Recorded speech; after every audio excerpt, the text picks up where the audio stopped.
how each and every cells are getting that particular oxygen for the combustion of glucose ಹೇಗೆ ಸಿಗ್ತಾ ಇದೆ, and how these nutrients are being carried through the blood or vascular system. ಈ ಹೃದಯಕ್ಕೆ ಸಂಬಂಧಪಟ್ಟ ಸ್ನಾಯುಗಳು ಏನಿರುತ್ತೆ ಇದು heart ಅಲ್ಲಿ ಮಾತ್ರ ಇರುತ್ತೆ. In large plants, in higher plants, conducting tissues are present to transport the materials. Okay, transportation or blood vascular system. Yes, now it's time to understand the transportation system in plants and animals. So till now we have studied about the nutrition and respiration, right? So that means how we are digesting the food, hege ನಾವು food ಅನ್ನು digest ಮಾಡ್ಕೊಂತೀವಿ, how the food gets absorbed, and finally the absorbed food travel towards each and every cell that we need to practice right now. We need to discuss right now. ಈಗ food digest ಆಯಿತು. Okay, digest ಆದಮೇಲೆ respiration ಬಗ್ಗೆ ತಿಳ್ಕೊತಾ ಇದ್ದೋ.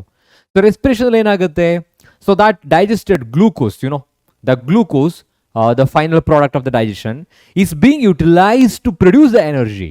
But now we need to understand how each and every cells are getting that particular oxygen for the combustion of glucose ಹೇಗೆ ಸಿಗ್ತಾ ಇದೆ, and how these nutrients are being carried through the blood or vascular system that we are going to discuss right now.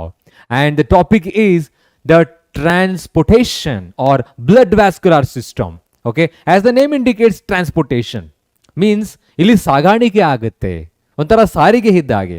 So here each and every nutrients and the gases like oxygen and carbon dioxide, ಅಂದರೆ nutrients ಜೊತೆಗೆ carbon dioxide and gases ಎರಡೂ ಕೂಡ ಏನಾಗುತ್ತೆ, travel ಆಗುತ್ತೆ. Okay, so let's understand what are the components of transport system in human.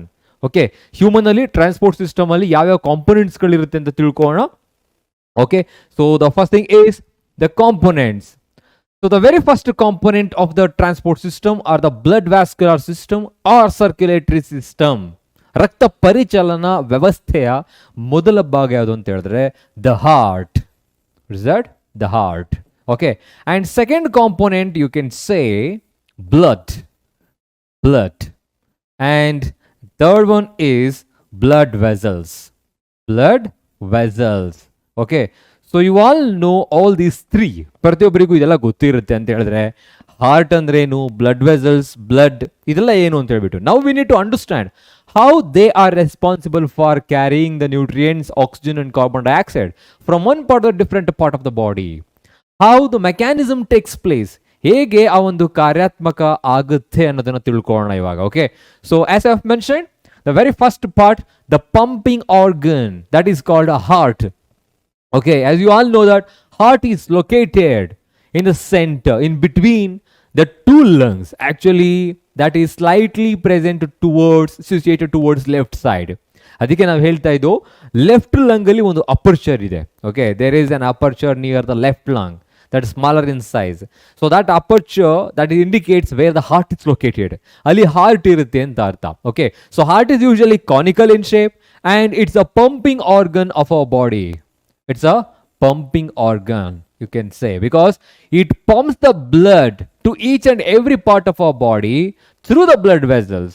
Okay, and the blood vessels carrying blood, adralli enagtirutte, blood carry aagta irutte. And remember that this heart is usually having 4 chambers in human. I am talking about human. Okay, 4 chambers. Let me write it. So 4 chambers kalirutte. Jotege enante helidre, this entire heart is usually made of special kind of muscles called cardiac muscles. Idralli special kind of muscles irutte. So that muscle is called cardiac muscle. As I was explaining in the previous section, like different types of muscles. Okay, smooth muscles ಹೇಳ್ತಾ ಇದೆ, elementary canal ಅಲ್ಲಿ ಇರುತ್ತೆ ಅಂತ ಹೇಳ್ಬಿಟ್ಟು. So like wise muscles ಗಳಲ್ಲಿ 3 ತರ ಇರುತ್ತೆ. ಯಾವ್ದು? Striated, unstriated as well as cardiac muscles. Striated muscles are also called skeletal muscles, responsible for the movement and voluntary in nature.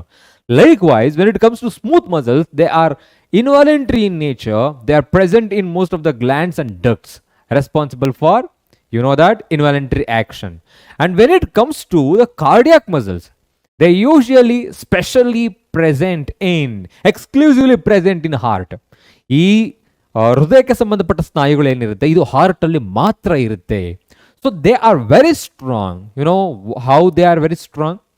ಎಷ್ಟು ಸ್ಟ್ರಾಂಗ್ ಇರುತ್ತೆ ಅಥವಾ ಯಾಕೆ ಆ ಥರ ಇರುತ್ತೆ ಅಂತ ಹೇಳಿದ್ರೆ, because to pump the blood, ಅದು ಬ್ಲಡ್ಡನ್ನು ಪಂಪ್ ಮಾಡಬೇಕು. ಜೊತೆಗೆ that heart beats once man life, ಮನುಷ್ಯನ ಜೀವನ ಪರ್ಯಂತ ಏನಾಗ್ತಾ ಇರುತ್ತೆ, ಅದು ಬೀಟ್ ಆಗ್ತಾನೆ ಇರುತ್ತೆ, ಅದಕ್ಕೆ ಸುಸ್ತೇ ಆಗೋಲ್ಲ.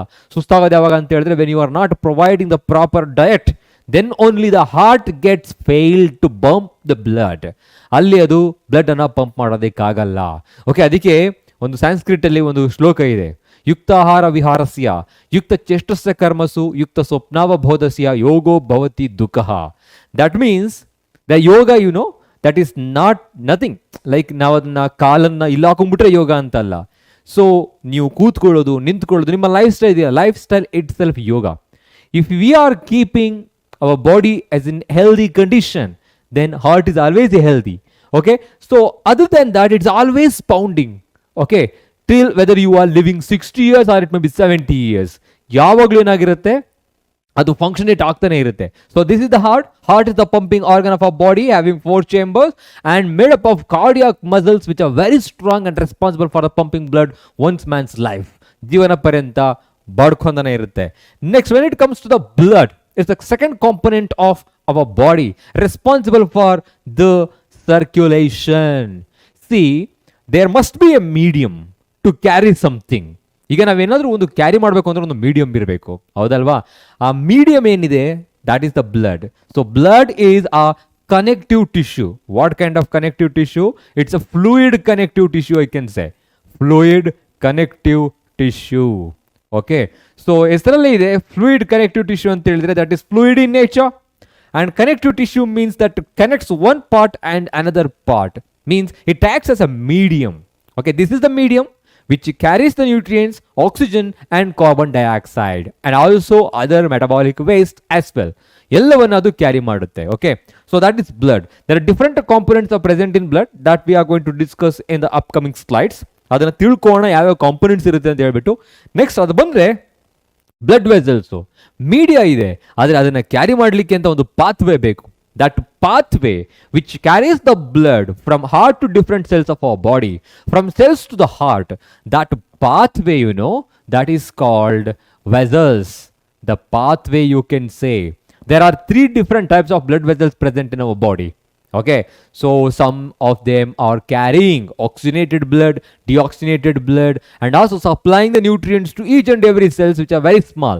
We can call them as arteries, veins and capillaries that I am going to discuss in the upcoming slide as well. So now you are able to understand, or also you are familiar with these 3 components of blood vascular system or transportation in human. The pumping organ called heart, connective tissue which is fluid in nature, that is blood, and the pathway of the blood is called blood vessels. Okay, here you can see blood vessels. So we are always depicting that in 2 color. See, this is the heart.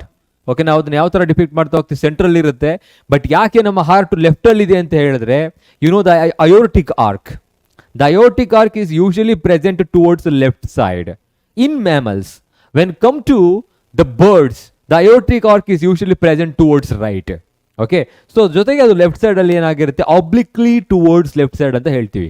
And you can see the red color as well as the blue color here, that is indicating which carries the oxygenated blood and deoxygenated blood.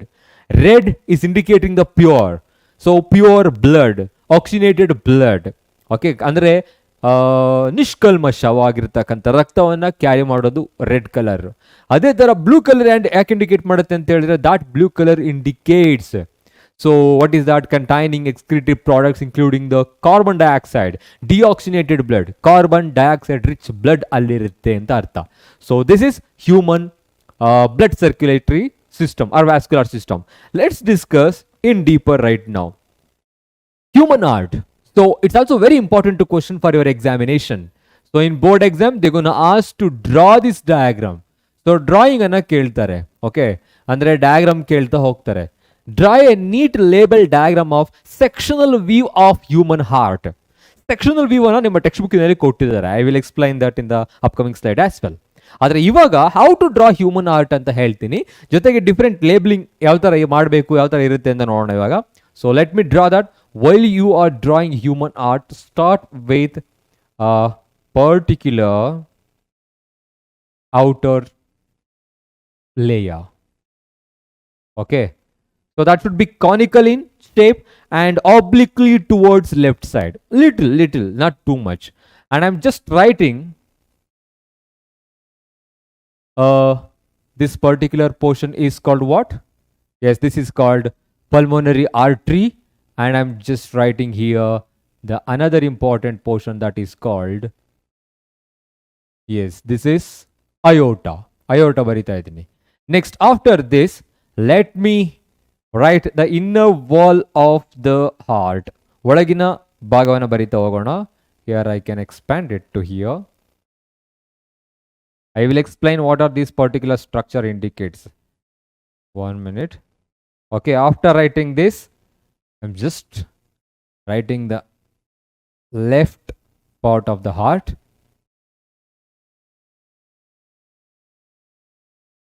Okay. Next, here you can say, yes, so this is the inner layer or inner part, internal part of this one, and here you are writing pulmonary veins, and here we can write the superior vena cava, and this particular portion of the pulmonary artery that emerges here, and here also you can write the left side of the portion and left part, that is called what? Pulmonary veins itself. And here there is a inferior vena cava, and you can write some of the fibers like this. Okay, later I will explain. Just go through this. Okay, now let's go through different parts of the heart. As I've mentioned, human heart is usually conical in shape, having 4 chambers. Having 4 chambers. 4 chambers kalirutte. Okay, 1, 2, 3, 4. Upper 2 chambers are called auricle. Upper chambers are called auricles or atria. So adana ನಿಮ್ಮ text book ನಲ್ಲಿ atrium ಅಂತ ಕೊಟ್ಟಿರಬಹುದು. So you can write it as atrium only. I'm writing here atrium or atria in plural. Upper 2 chambers are called auricles or atria, and lower 2 chambers are called ventricles. They are called ventricles. Okay, the heart gets separated into 2 parts. 2 parts kalirutte, that is separated by a layer called, what you can say, septum. Idana septum anta helona. Septum. So let me label it by using abbreviating form. So this is the left part of the heart, and this is the right part of the heart. Okay, and this one is upper chamber, which is present in the left side. Left side allide, hence I am mentioning it as left auricle. And this one is the lower chamber called ventricle, but it is situated in the left side, hence it is nothing but left ventricle.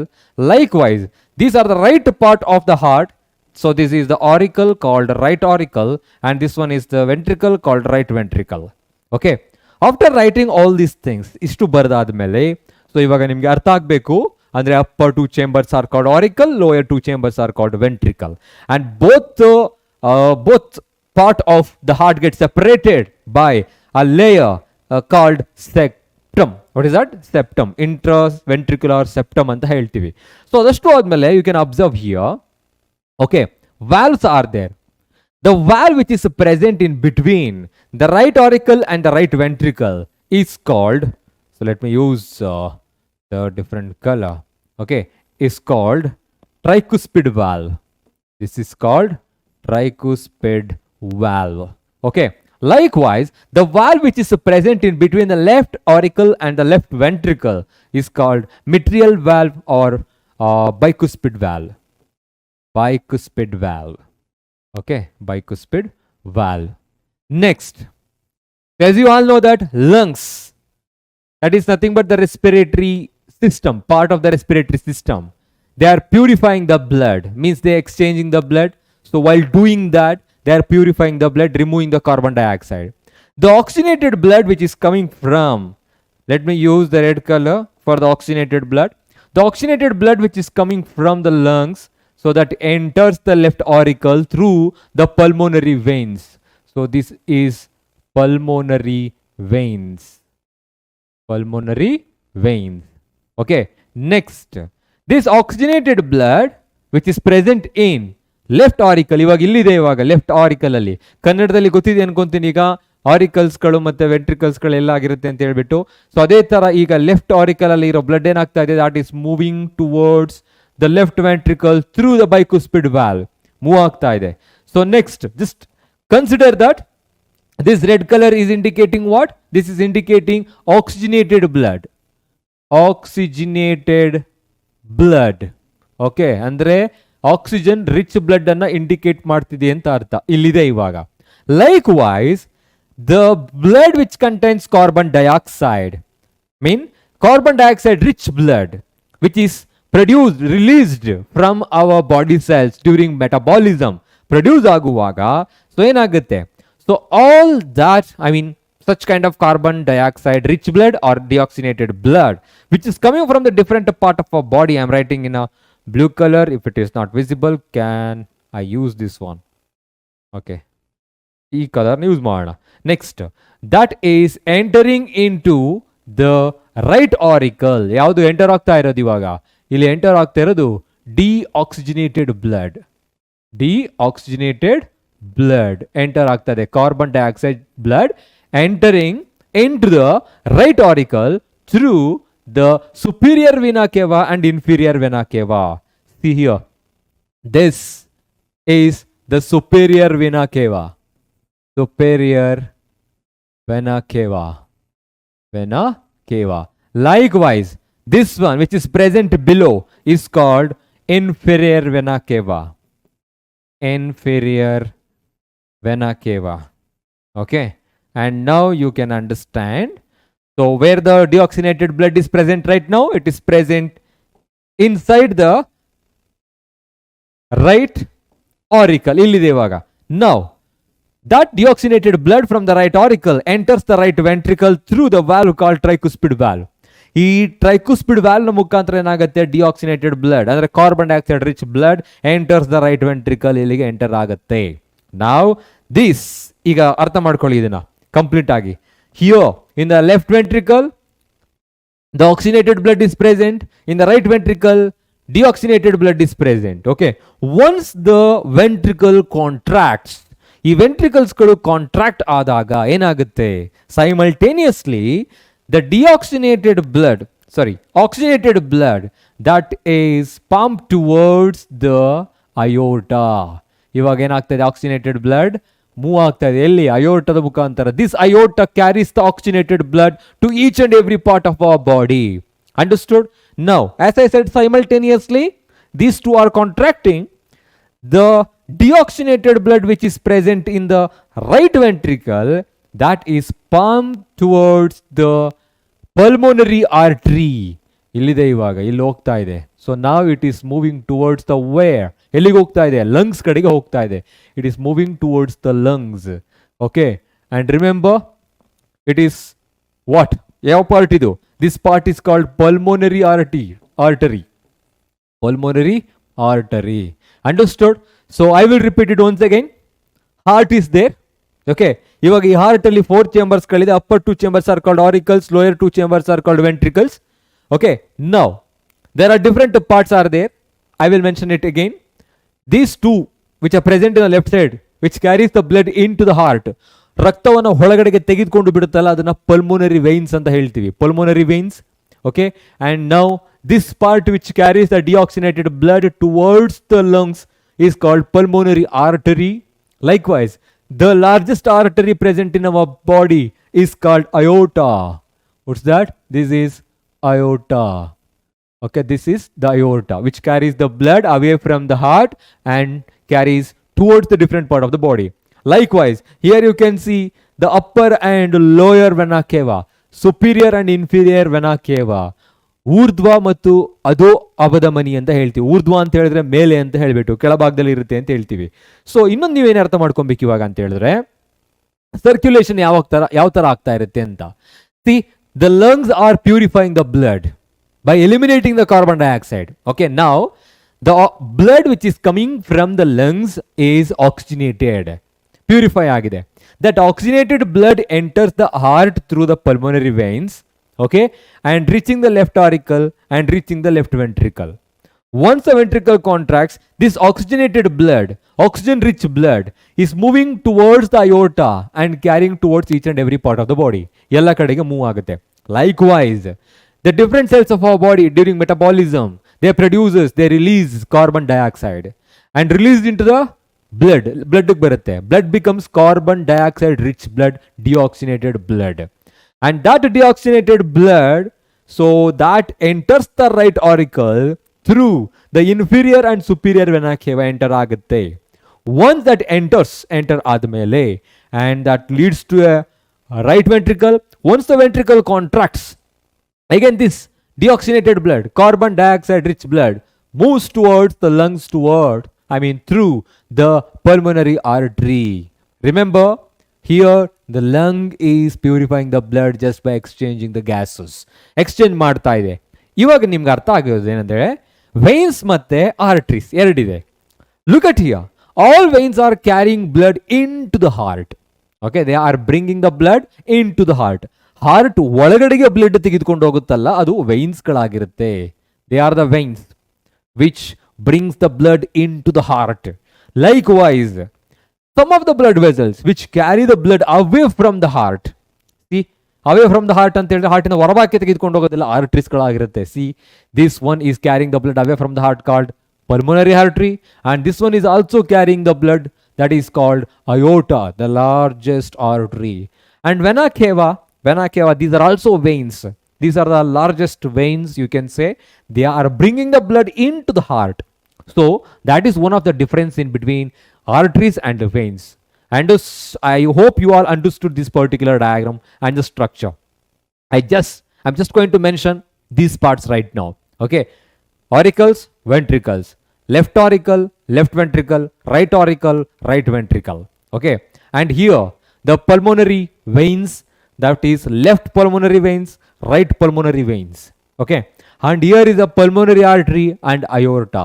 And here you can see the superior vena cava and inferior vena cava. In between left auricle and left ventricle, there is a valve called bicuspid valve or mitral valve. In between the right ventricle and right auricle and right ventricle, there is a valve called tricuspid valve.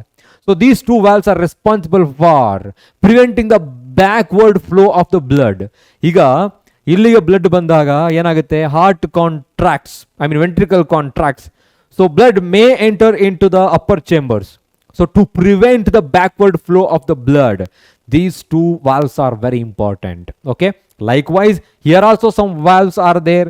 They are usually having, allu kuda enirutte anta ಹೇಳಿದ್ರೆ semilunar valves are present. Arteries ಗಳಲ್ಲಿ valves ಇರುತ್ತೆ ಅನ್ನೋದಕ್ಕೆ ಇಲ್ಲಿದೆ. ಅಯೋರ್ಟಾದಲ್ಲಿ valve ಇದೆ.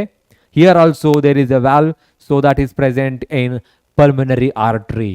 Understood? This is the structure of heart. And when it comes to the heart diagram they have given in your textbook, this is the diagram they're going to ask in your examination. ಇದೇ ತರ ಬರಿಬೇಕು ಅಂತ ಏನಿಲ್ಲ, ಏನೇನೋ ಈ ತರ ಇದೆ ಅಂತ ಹೇಳಿದ್ರೆ ನಾ ಬರ್ದನಲ್ಲ, ಇವಾಗ ತಾನೇ ಬರೆದು ತೋರಿಸಿದ್ದೀನಿ, ಅದೇ ತರ ಬರೆದ್ರೆ ಸಾಕು. You have to draw like that. So this is the sectional view. They are going to ask for usually 4 marks. Draw a neat label diagram of sectional view of heart. You can observe here pulmonary veins. Here the blood comes from the lungs, oxygenated blood moving towards the left ventricle, and here is a mitral valve. Okay, here is a mitral valve. Okay, mitral, or you know that like what is that, bicuspid valve. And next it is moving towards the aorta. Aorta oxygenated blood is towards where? Towards body cells. Towards body cells. Likewise here you can see the right ventricle, right auricle, superior vena cava, superior vena cava and inferior vena cava. So upper part of the body, lower part of the body, there is an opening. That is a valve that is called bicuspid valve. I have mentioned. Sorry, this is the tricuspid valve. Tricuspid valve. I have already mentioned that in the previous slide. Okay, this is how the blood flows, and this is how you need to draw this diagram. Okay, heart structure gotaಯ್ತು ಇವಾಗ. Okay, now we need to understand the next concept. As I've mentioned, in human, there are 4 chambers, upper 2 chambers, lower 2 chambers, 2 atria and 2 ventricles. But when it comes to different organisms, okay, different organisms ಅಂತ ಹೇಳಿದ್ರೆ, especially now I am talking about vertebrates. ನಾನು ಕಶೇರುಕಗಳ ಬಗ್ಗೆ ಮಾತಾಡ್ತಾ ಇದ್ದೀನಿ. ಕಶೇರುಕ ಅಂತ ಹೇಳಿದ್ರೆ invertebrates and vertebrates. Okay, invertebrates, okay, ಕಶೇರುಕಗಳಲ್ಲಿ ಹೇಗಿರುತ್ತೆ? As you all know, vertebrates, so we have 5 classes, 5 ಕ್ಲಾಸಸ್ಗಳಿರುತ್ತೆ. What are those classes? They are pisces, also called fishes, and second one is amphibians. Okay, and the next one is aves or birds, and next one reptiles. Sorry, let me write in an order age barita hogona. Next one is reptiles, and fourth one is aves, and fifth one mammals. Okay, look at here. We were talking about mammals like humans. We are having 4 chambers. ನಮ್ಮಲ್ಲಿ 4 chambers ಇರುತ್ತೆ. Okay, ಆದರೆ when it comes to the ಫಿಶಸ್ಗಳಿಗೆ ಬಂದರೆ usually they are having only 2 chambers. Okay, 2 chambers of heart is present.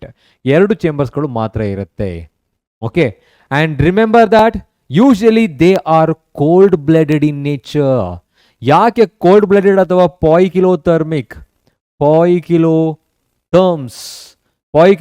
ಅಂತ ಹೇಳಿದ್ರೆ cold blooded organisms. Okay, cold blooded organism. That doesn't mean their blood is too cold ಆಗಿದೆ ಅಂತ ಅಲ್ಲ. ಹಾಗಿದ್ರೆ ಏನದು? Usually organisms which are ability to change their body temperature according to the surrounding temperature are called poikilotherms or cold-blooded. Why? Because here is a mixing up of oxygenated and deoxygenated blood. ಇಲ್ಲಿ 2 ಚೇಂಬರ್ಗಳಿರೋದ್ರಿಂದ ಒಂದು receive ಮಾಡುತ್ತೆ, ಇನ್ನೊಂದು ಏನು ಮಾಡ್ತಾ ಇರುತ್ತೆ? Pump ಮಾಡ್ತಾ ಇರುತ್ತೆ. ಹೌದಲ್ವಾ? ಅಂದರೆ there is a mixing up of oxygenated and deoxygenated blood. Okay, and their ability to adjust their body temperature according to the surrounding temperature. ಆದರೆ ನಾವು ಹಾಗಲ್ಲ, ಹೌದಲ್ವಾ? ಸೊ ಹಾಗಾಗಿ 2 chambers ಇರುತ್ತೆ. They are the cold blood organisms. Oxygenated and deoxygenated blood are being mixed. When it comes to amphibia, they are usually 3 chambered heart. They are having 3 chambered heart. ಇಲ್ಲಿ 3 ಚೇಂಬರ್ಸ್ಗಳು ಇರುತ್ತೆ. These 3 chambered heart, again here also 2 auricles and 1 ventricle, and remember only 1 ventricle is there. That means here is also a mixing up of blood. Oxygenated and deoxygenated blood is mixed up.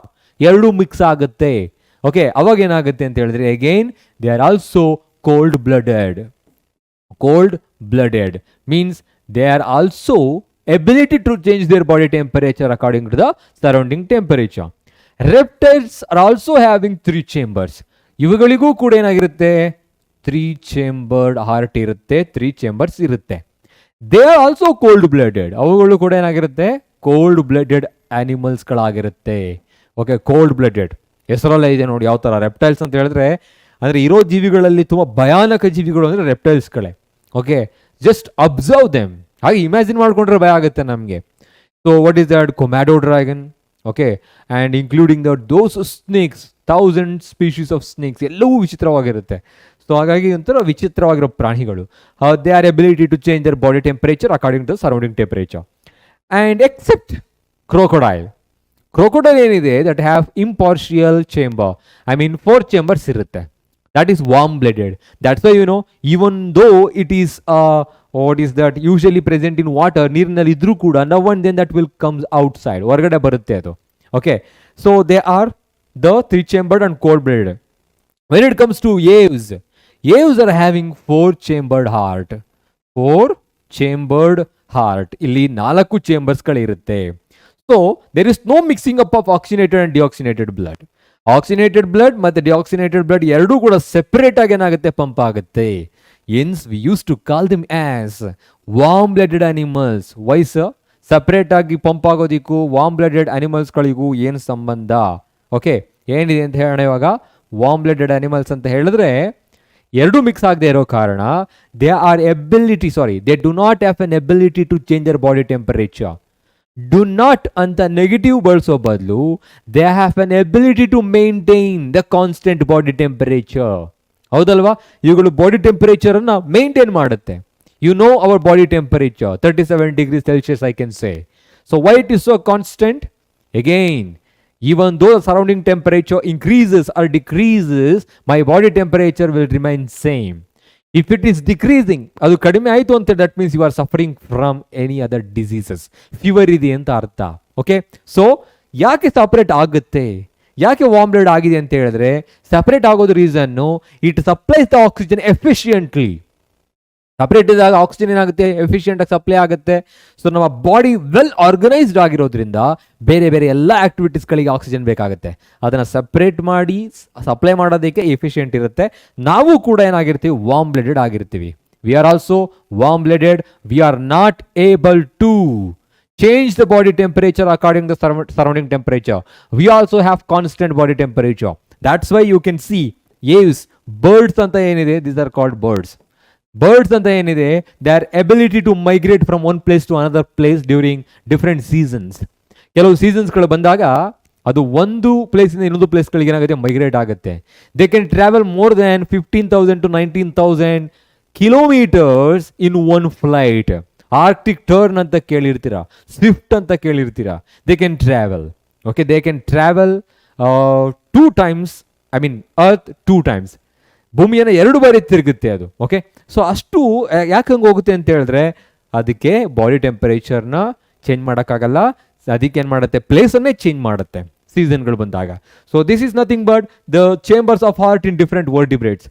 Fishes 2 chambers, amphibians 3 chambers, reptiles 3 chambers, aves 4 chambers, mammals and 4 chambers. Okay, so these are nothing but chambers of heart in different vertebrates. When it comes to the blood, the second component of the blood circulatory system or vascular system, I'm using that word vascular system. So why I'm using that vascular? Okay, so have you heard about the vascular tissues? Yes, whenever we ask about vascular tissues, most of the students will say xylem and phloem, right? But blood is also a vascular system. Means any system which is responsible for transporting the substances. Transport ಮಾಡಬೇಕದು ಅಷ್ಟೇನೆ. Okay, ಇಲ್ಲೂ ಕೂಡ ಏನಾಗ್ತಾ ಇದೆ ನಮ್ಮ ಬಾಡಿಯಲ್ಲಿ, which is the transporting element, that is the blood. Hence it is nothing but the vascular part ಅಂತ ಹೇಳ್ತೀವಿ, vascular system or vascular tissue ಅಂತ ಹೇಳ್ತೀವಿ. Okay, now when it comes to the blood, what is blood here? Blood is a fluid connective tissue. It's a what? Fluid connective tissue. As the name indicates, fluid. It is usually present in fluid nature. ದ್ರವ ರೂಪದಲ್ಲಿ ಇರುತ್ತೆ. And also connective tissue, which connects the different part of our body while carrying the blood. I mean, it carries the blood, nutrients to each and every part of the body. ಹಾಗಾಗಿ ಇದನ್ನ conducting tissue, vascular tissue, connective tissue ಅಂತ ಹೇಳ್ಬೋದು ನೀವು. Okay, and usually it is fluid in nature. Why? Because easy to transport the substances. ಈಗ solid ಆಗಿದ್ರೆ ಮೂವೇ ಆಗಲ್ಲ. Semi solid ಆಗಿದ್ರೆ ಸ್ವಲ್ಪ ಏನಾಗ್ತಿರುತ್ತೆ, ಮೂವ್ ಆಗ್ತಿರುತ್ತೆ. ಪೇಸ್ಟ್ ಥರ, ಲಿಕ್ವಿಡ್ ಥರ ಇದ್ರೆ, ಅದು ಕಂಪ್ಲೀಟ್ ಆಫ್ ಫ್ಲೂಯಿಡ್ ಥರ ಇದ್ರೆ ಈಸಿಯಾಗಿ ಮೂವ್ ಆಗುತ್ತೆ. So it acts as a medium for both respiratory pigment, you can say. I mean, those are called oxygen, carbon dioxide and nutrients ಎಲ್ಲವನ್ನ ಕ್ಯಾರಿ ಮಾಡ್ತಾ ಇರುತ್ತೆ. When it comes to the components of blood, ಇಲ್ಲಿ ಕಾಂಪೊನೆಂಟ್ಸ್ಗಳ ಬಗ್ಗೆ ಮಾತಾಡೋಣ ಇವಾಗ.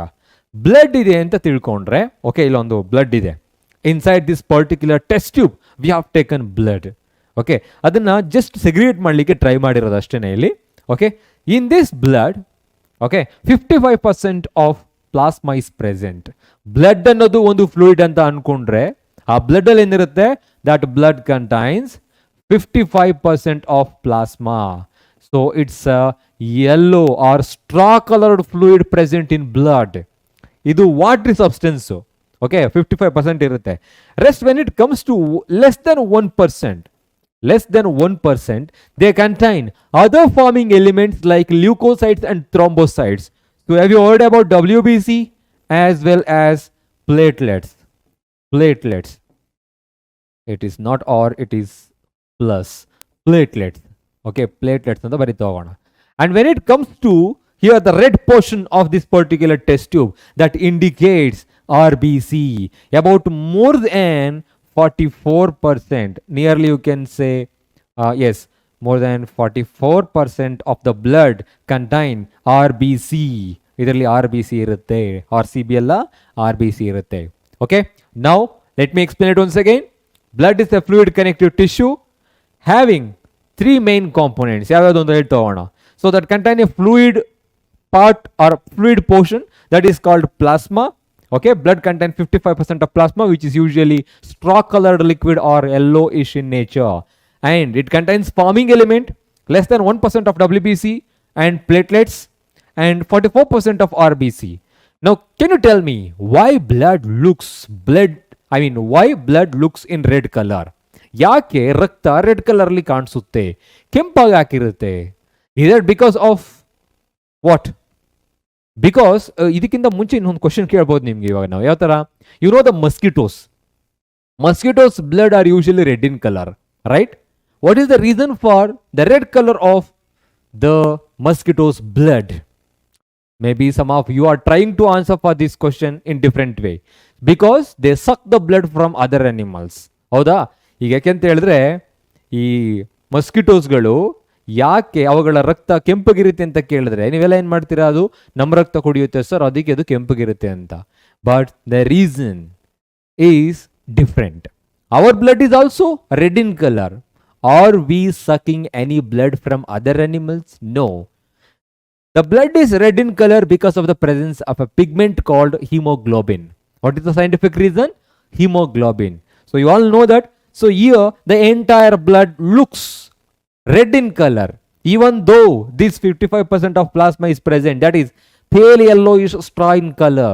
Rakta ಯಾಕೆ ಕೆಂಪಗೆ ಕಾಣಿಸುತ್ತೆ ಅಂತ ಹೇಳಿದ್ರೆ it contains almost 44% of the blood contains RBC. ಅಂದ್ರೆ RBC ತುಂಬಾ ಜಾಸ್ತಿ ಇರುತ್ತೆ. WBC ಪ್ಲೇಟ್ಲೆಟ್ಸ್ಗಳು ತುಂಬ ಕಡಿಮೆ ಇರುತ್ತೆ, ಅದ್ರ ಗೊತ್ತೇ ಆಗಲ್ಲ, ಕಾಣಿಸೋದೇ ಇಲ್ಲ ಅದು. Okay, so these are the elements. So if they are going to ask what are the forming elements of blood, blood ಅಲ್ಲಿ ಯಾವ ಎಲಿಮೆಂಟ್ಸ್ಗಳಿರುತ್ತೆ ಅಂತ ಕೇಳಿದಾಗ ನೀವು ಇಷ್ಟದನ್ನು ಬರೀಬಹುದು: plasma, white blood cells, platelets and red blood cells. Now let's talk about this one. This is RBC, red blood cells. Okay, also called erythrocytes. Erythrocytes, as the name indicates, cytes are the cells, erythro indicates red. Okay, likewise the second one is WBC. Okay, so WBC, white blood cells, also called leukocytes. The leuco word indicates colorless or white. White ಅನ್ನ chemistry biology ನಾವು ಯಾವಾಗಲೂ colourless ಅಂತ ಹೇಳ್ತಾ ಹೋಗ್ತೀವಿ. In real white is the colourest because it contains 7 colors. Anyhow, leukocytes, it is another name of WBC. Next, when it comes to here, is it visible? Yes, of course. So now these two are usually, two means there are many, I have just mentioned here. These are platelets. Also called thrombocytes.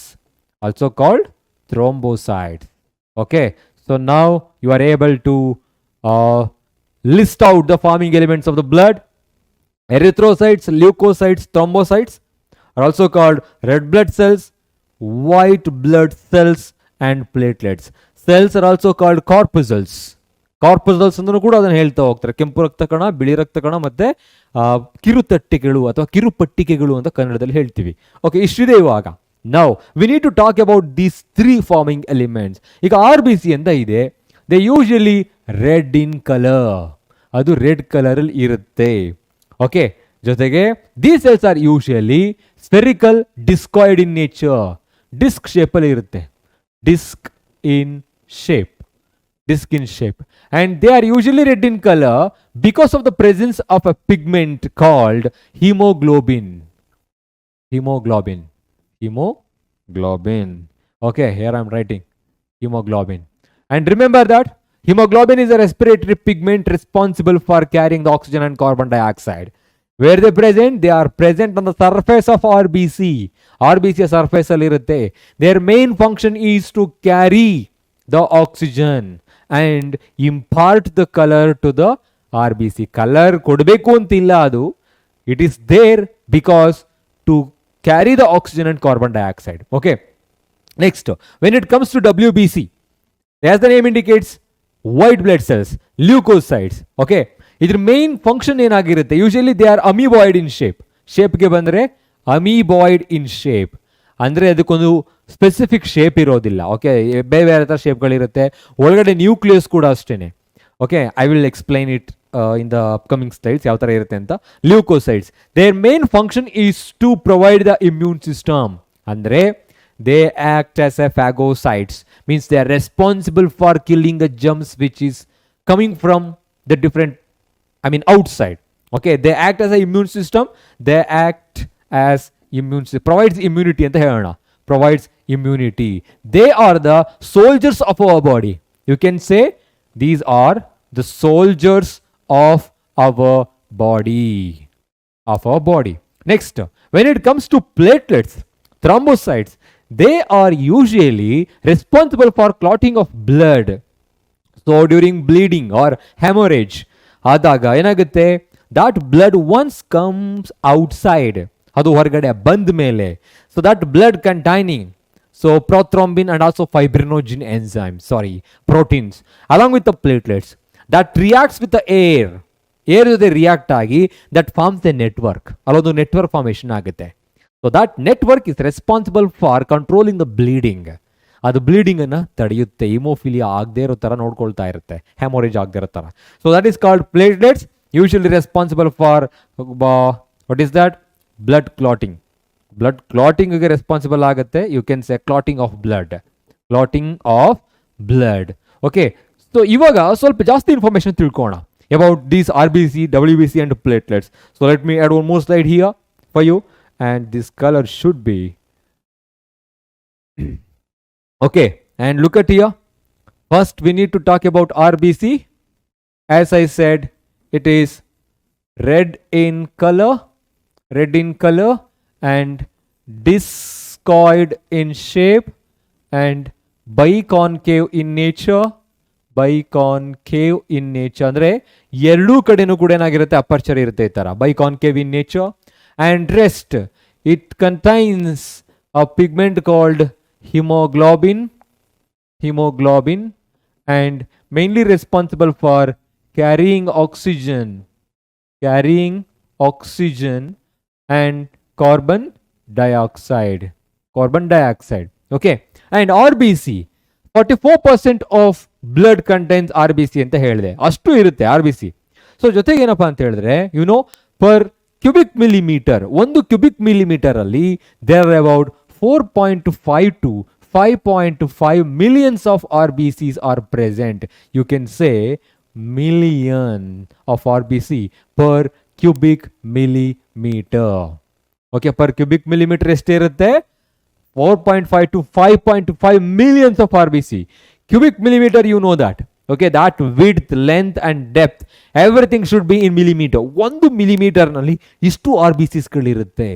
Okay, so they are large number in our body. And when it comes to WBC, ಈಗ WBC ಅಂತ ಹೇಳಿದೆ leukocytes ಅಂತ. Okay, they are colorless, white in nature and usually they are amoeboid in shape. ಅದರಲ್ಲಿ ಮತ್ತೆ ಎರಡು ತರ ಇರುತ್ತೆ. Okay, do you know what are those? They are called granular and agranular or agranular. Okay, so here the granulars ಅಲ್ಲಿ ಮತ್ತೆ ಮೂರು ತರ ಇರುತ್ತೆ. ಅದನ್ನ ನೀವು ಹೈಯರ್ ಕ್ಲಾಸ್ ತಿಳ್ಕೊಂತೀರಾ. Simply I am writing here eosinophils, basophils and neutrophils ಅಂತ ಹೇಳ್ಬಿಟ್ಟು, ನ್ಯೂಟ್ರೋಫಿಲ್ಸ್. ಲೈಕ್ವೈಸ್ agranular WBC ಅಂತ ಬಂದಾಗ here you can see lymphocytes as well as monocytes. Okay, so ಇದು ಸ್ವಲ್ಪ ಡೀಪ್ ಆಗಿದೆ, ಅದನ್ನ ಅರ್ಥ ಮಾಡ್ಕೊಳ್ಳಿ. ಲಿಂಫೋಸೈಟ್ಸ್ ಅಂತ ಹೇಳಿದ್ರೆ ಈಗ ನಿಮ್ಗೆ ಅರ್ಥ ಆಗಿರ್ಬೋದು, they are responsible for providing the immunity to our body, means fighting against the foreign agents. They are the soldiers of our body. So granular agranular ಅಂತ ಹೇಳಿದ್ರೆ inside that particular WBC you can see the granules, and here there are no granules. And here usually RBC is devoid of nucleus. Nucleus is absent in mammals. Nucleus irodilla. Okay, here nucleus is present. Lobed and bilobed nucleus is present. Nucleus is present here in WBC. WBCs are the soldiers of our body, as I said. They provide immunity to our body against the foreign agents. And when it comes to the platelets, ಈಗ ನಾವು ಪ್ಲೇಟ್ಲೆಟ್ಸ್ಗೆ ಬಂದರೆ, okay, these platelets are very essential for our body, even though they are very less. Okay, count ಬರಿಬೇಕಲ್ಲ, WBC they are very less, they are very minute when compared to RBC. ತುಂಬ ಕಡಿಮೆ ಇರುತ್ತೆ. ಎಷ್ಟು sir ಅಂತ ಹೇಳಿದ್ರೆ 6 to 10K, ಅಂದರೆ 6,000 to 10,000 per cubic millimeter. Just 10,000 per cubic millimeter. ನೋಡಿ, ಅಂದರೆ ಒಂದು ಮಾತಿದೆ, ಕೀರ್ತಿ ಚಿಕ್ಕದಾದರೂ ಮೂರ್ತಿ ಚಿಕ್ಕದಾದರೂ ಕೀರ್ತಿ ದೊಡ್ಡದು ಅಂತ. ಅಂದರೆ ಇದು ಕಡಿಮೆ ಇದೆ, ಆದರೆ ಅದರ ಫಂಕ್ಷನ್ ತುಂಬ ಜಾಸ್ತಿ. WBC ಕಡಿಮೆ ಆದರೆ ನಾವು ಏನಾಗ್ತೀವಿ, we are expose to different diseases. Okay, likewise platelets ಬಂತು ಅಂತ ಹೇಳಿದ್ರೆ they are about 2.5 lakh per cubic millimeter. ಒಂದು ಕ್ಯೂಬಿಕ್ ಮಿಲಿಮೀಟರ್ ಅಲ್ಲಿ 2.5 lakh ಇರುತ್ತೆ.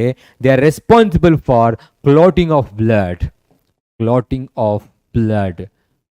ಆಫ್ ಬ್ಲಡ್ ಅಂತ ಹೇಳಿದ್ರೆ ಕೋಆಗುಲೇಷನ್ ಆಫ್ ದ ಬ್ಲಡ್ ಕೋಆಗುಲೇಟ್ ಆಗ್ಲಿಕ್ಕೆ ಅದು ಸಹಾಯ ಮಾಡುತ್ತೆ, ಎಪ್ಪುಗಿಡೋದಕ್ಕೆ ಸಹಾಯ ಮಾಡುತ್ತೆ. ಹೇಗೆ ಅಂತ ಹೇಳ್ತಾ ಇದೆ. So if there is any wound on your skin, blood started to ooze out, ಹೊರಗಡೆ ಬರುತ್ತೆ. Okay, once the blood comes out of your body, okay, the proteins which are present in the blood like fibrinogen and prothrombin that reacts with the air, oxygen present in the atmosphere along with the platelets, so now it forms a network over the wound. ಅಲ್ಲಿ ಒಂದು network formation ಆಗುತ್ತೆ. So that is responsible for preventing the loss of blood. Okay, so now these are the different components farming elements. Likewise blood ಅಲ್ಲಿ, ಪ್ಲಾಸ್ಮಾದಲ್ಲಿ ಇನ್ನೂ ಕೆಲವು ಏನಿರುತ್ತೆ, ಪ್ರೋಟೀನ್ಸ್ಗಳಿರುತ್ತೆ. ಗ್ಲಾಬ್ಯುಲಿನ್, albumin, ಈ ಥರ ಎಲ್ಲ ಥರದ್ದು ಏನಿರುತ್ತೆ, ಕೆಲವು ಪ್ರೋಟೀನ್ಸ್ಗಳು, ಫೈಬ್ರಿನೋಜಿನ್, ಇವೆಲ್ಲ ಪ್ರೋಟೀನ್ಸ್ಗಳು ಅಲ್ಲೇ ಇರೋದು. Okay, now when it comes to the next concept, blood and its components, their function. So ಈಗ ಜಸ್ಟ್ ಫಂಕ್ಷನ್ನ ಮಾತ್ರ ಬರೀತಾ ಹೋಗೋಣ. ಸೊ ಆಲ್ರೆಡಿ ಹೇಳಿದ್ದೀನಲ್ಲ, ಫಂಕ್ಷನ್ ಮಾತ್ರ ಹೇಳೋದಕ್ಕೆ ಟ್ರೈ ಮಾಡಬೇಕು. RBC ಅಂತ ಹೇಳಿದ್ರೆ erythrocytes, they are usually containing hemoglobin, and as I have mentioned, responsible for carrying or transportation of oxygen and carbon dioxide. Transportation of oxygen and carbon dioxide. Carrier element ತರ act ಮಾಡುತ್ತೆ. Likewise, second one, wanna write? Okay, so this is RBC and second one is WBC. I'm just writing their functions. So WBCs, both agranular and granular leukocytes, especially agranular leukocytes like monocytes and lymphocytes, responsible for preventing the entry of foreign particle. Means they destroy the foreign particle, they fight against the foreign particle, they act as a protective in nature. They are the soldiers of our body. Soldiers of our body. So ಇದು scientific sentence ಅಲ್ಲ, ಹಾಗಾಗಿ ಇದನ್ನು ಬರೀಬಾರ್ದು. So what you need to write, ಇದನ್ನು ಬರೀರಿ, ಅದ್ರ ಜೊತೆಗೆ defensive mechanism system, defensive mechanism you can say. Likewise, so here platelets, okay, here platelets are there. Okay, they are responsible for clotting of blood, I guess 3 times. Okay, clotting of blood. Fine. So these are the different components of blood. When it comes to double circulation, very important, they're gonna ask, explain double circulation. First we need to understand the definition. What is double circulation is here? Okay, it's a process in which blood flows through the heart twice in a cycle. ಒಂದು blood circulation cycle ಅಂತ ಇರುತ್ತೆ. ಆ ಒಂದು blood circulation cycle ಅಲ್ಲಿ, cardiac cycle ಅಲ್ಲಿ, ನಮ್ಮಲ್ಲಿ especially humans ಅಲ್ಲಿ ಏನಾಗುತ್ತೆ, blood flows through the heart twice in a cycle. If they want to complete one cycle, they need to pass the heart twice a time. So that I am writing here, blood flows through the heart, okay, twice in a cycle. Idu one definition. It's just one definition. Another definition. Here double circulation indicates two circulations are present in our body. One is pulmonary circulation, second one is systemic circulation. I will write it here. I'm just going to write one line here. Okay. The above portion I am writing it as pulmonary circulation. Pulmonary circulation. And second one, the below one, I'm writing it as systemic circulation. Systemic circulation. Okay. Now, you need to concentrate here. Okay. The blood which is coming from the lungs. Okay. Lungs irutte yavudike anta helidre, that is responsible for purifying the blood. Yes, just like kidney. Kidney removes the wastages, metabolic waste. But here the lungs is going to remove the carbon dioxide. So lungs is purifying the blood and the blood becomes oxygenated blood. Oxygenated blood which is coming from the lungs enters the left auricle through the pulmonary veins. Okay, now again this oxygenated blood is moving towards, I've already explained this, moving towards the left ventricle ಗೆ ಹೋಗುತ್ತೆ. ಈಗ ಇಲ್ಲಿ ನಿಲ್ಸಿರೋಣ ಇವಾಗ ಆಕ್ಸಿನೇಟೆಡ್ blood ಹೇಗೆ ಬಂತು ಅಂತ ಹೇಳ್ಬಿಟ್ಟು. Likewise the deoxygenated blood which is coming from the different part of our body, so that is formed during the metabolism of our respiration ಇಲ್ಲಿರುತ್ತೆ ಇವಾಗ. So carbon dioxide rich blood, you can say deoxygenated blood which is coming from the different part of our body that enters the right auricle through the superior vena cava and inferior vena cava. Enter aagta ide. Now then that enters into the right, okay, just a minute, this is auricle.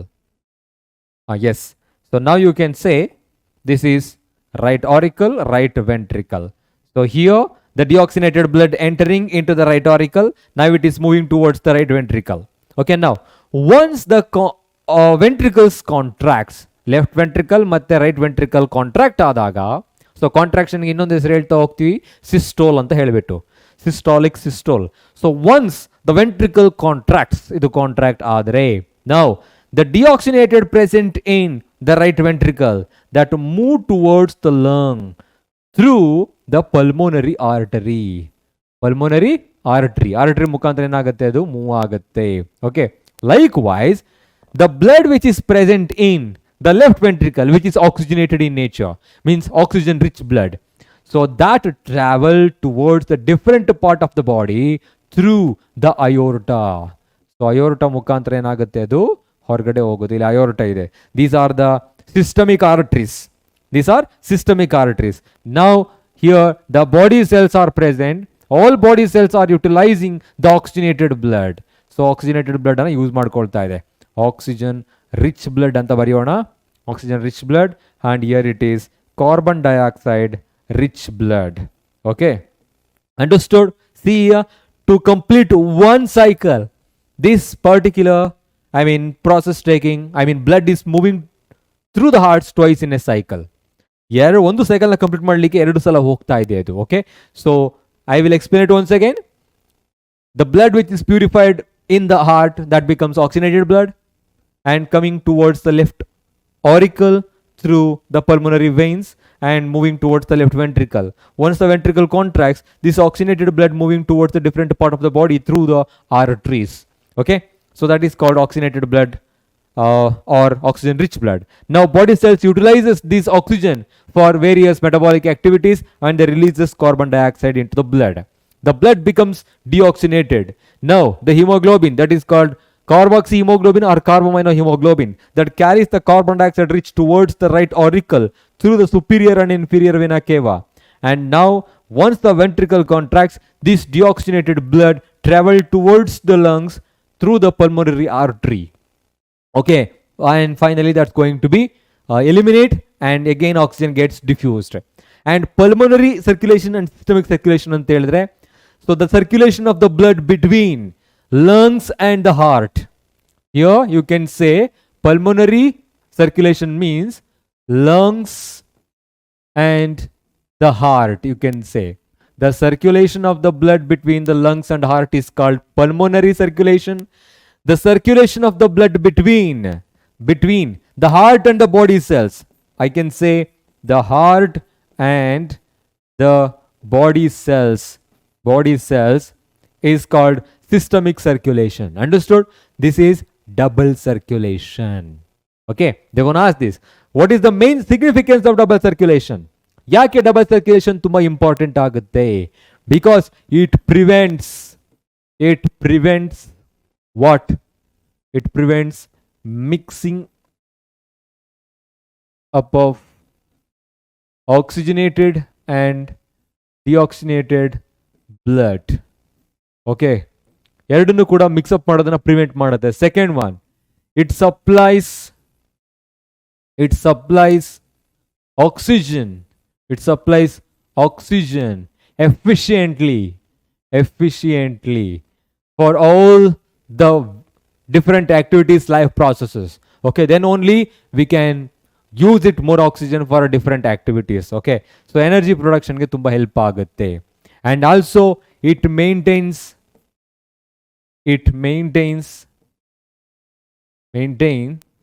constant body temperature. Understood? Temperature. Okay, these are the three important significant advantages of the blood circulation. One is it prevents the mixing up of oxygenated and deoxygenated blood.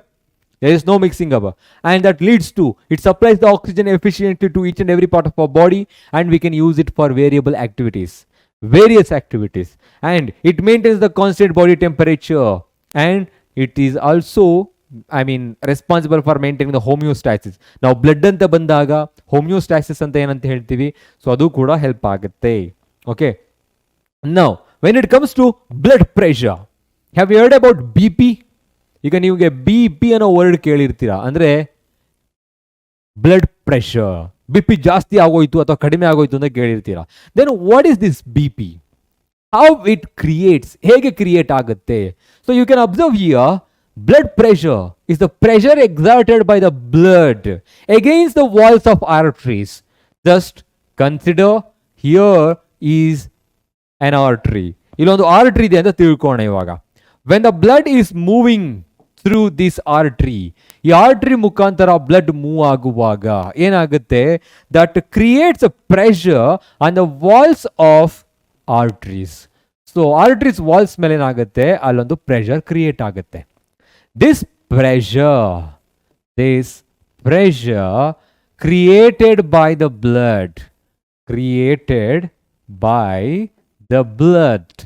on the walls of artery is called blood pressure. Idanna blood pressure anta heltivi. Now there are two blood pressure you can see here, two phases. One is systolic pressure and diastolic pressure. Okay, blood pressure aguvaga allondu digits ನೋಡ್ತೀರಾ ನೀವು.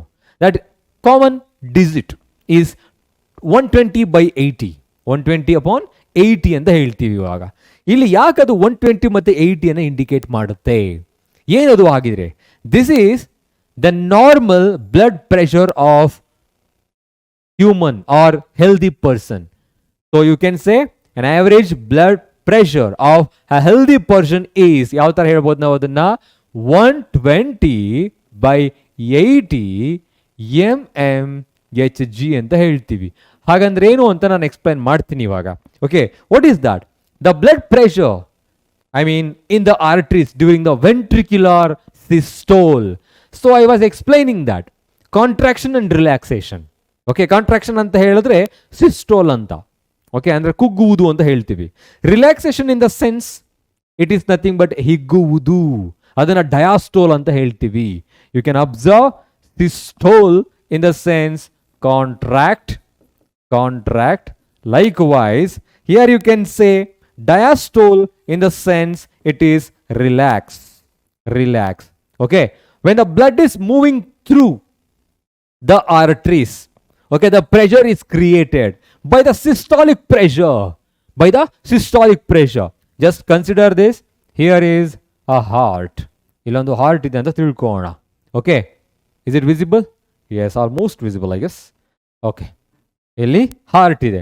ಈಗ ಹಾರ್ಟಲ್ಲಿ ಈ ಥರ ಎಷ್ಟು ಚೇಂಬರ್ಸ್ಗಳಿದೆ? 4 ಚೇಂಬರ್ಸ್ಗಳಿದೆ. 4 chambers are present. These are called ventricles.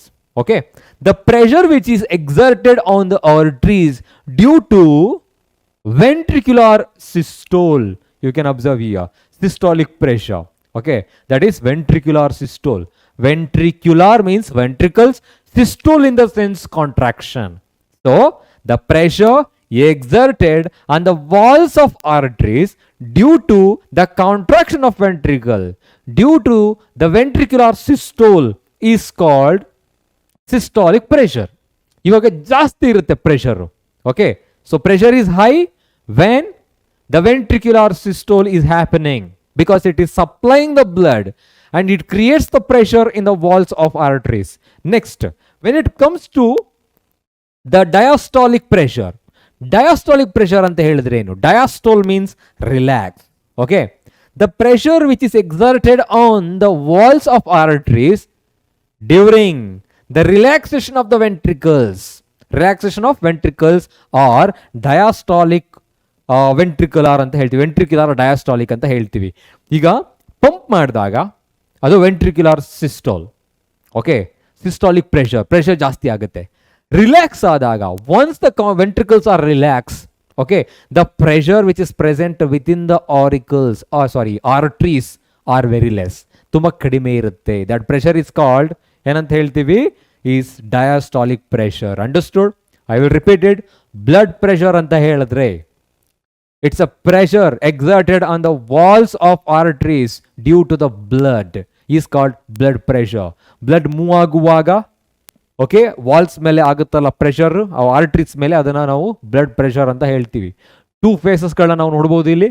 One is systolic pressure, that is pressure created by the ventricular contraction, ಕುಗ್ಗುವಿಕೆಯಿಂದ ಆಗ್ತಕ್ಕಂಥ pressure. ಅದು ಜಾಸ್ತಿ ಇರುತ್ತೆ ಸ್ವಲ್ಪ, ಯಾಕೆಂದ್ರೆ ಪಂಪ್ ಮಾಡ್ತಾ ಇದೆಯುವಾಗ ಬ್ಲಡ್ ಇಮಿಡಿಯೇಟ್ ಆಗಿ ಮೂವ್ ಆಗುತ್ತೆ.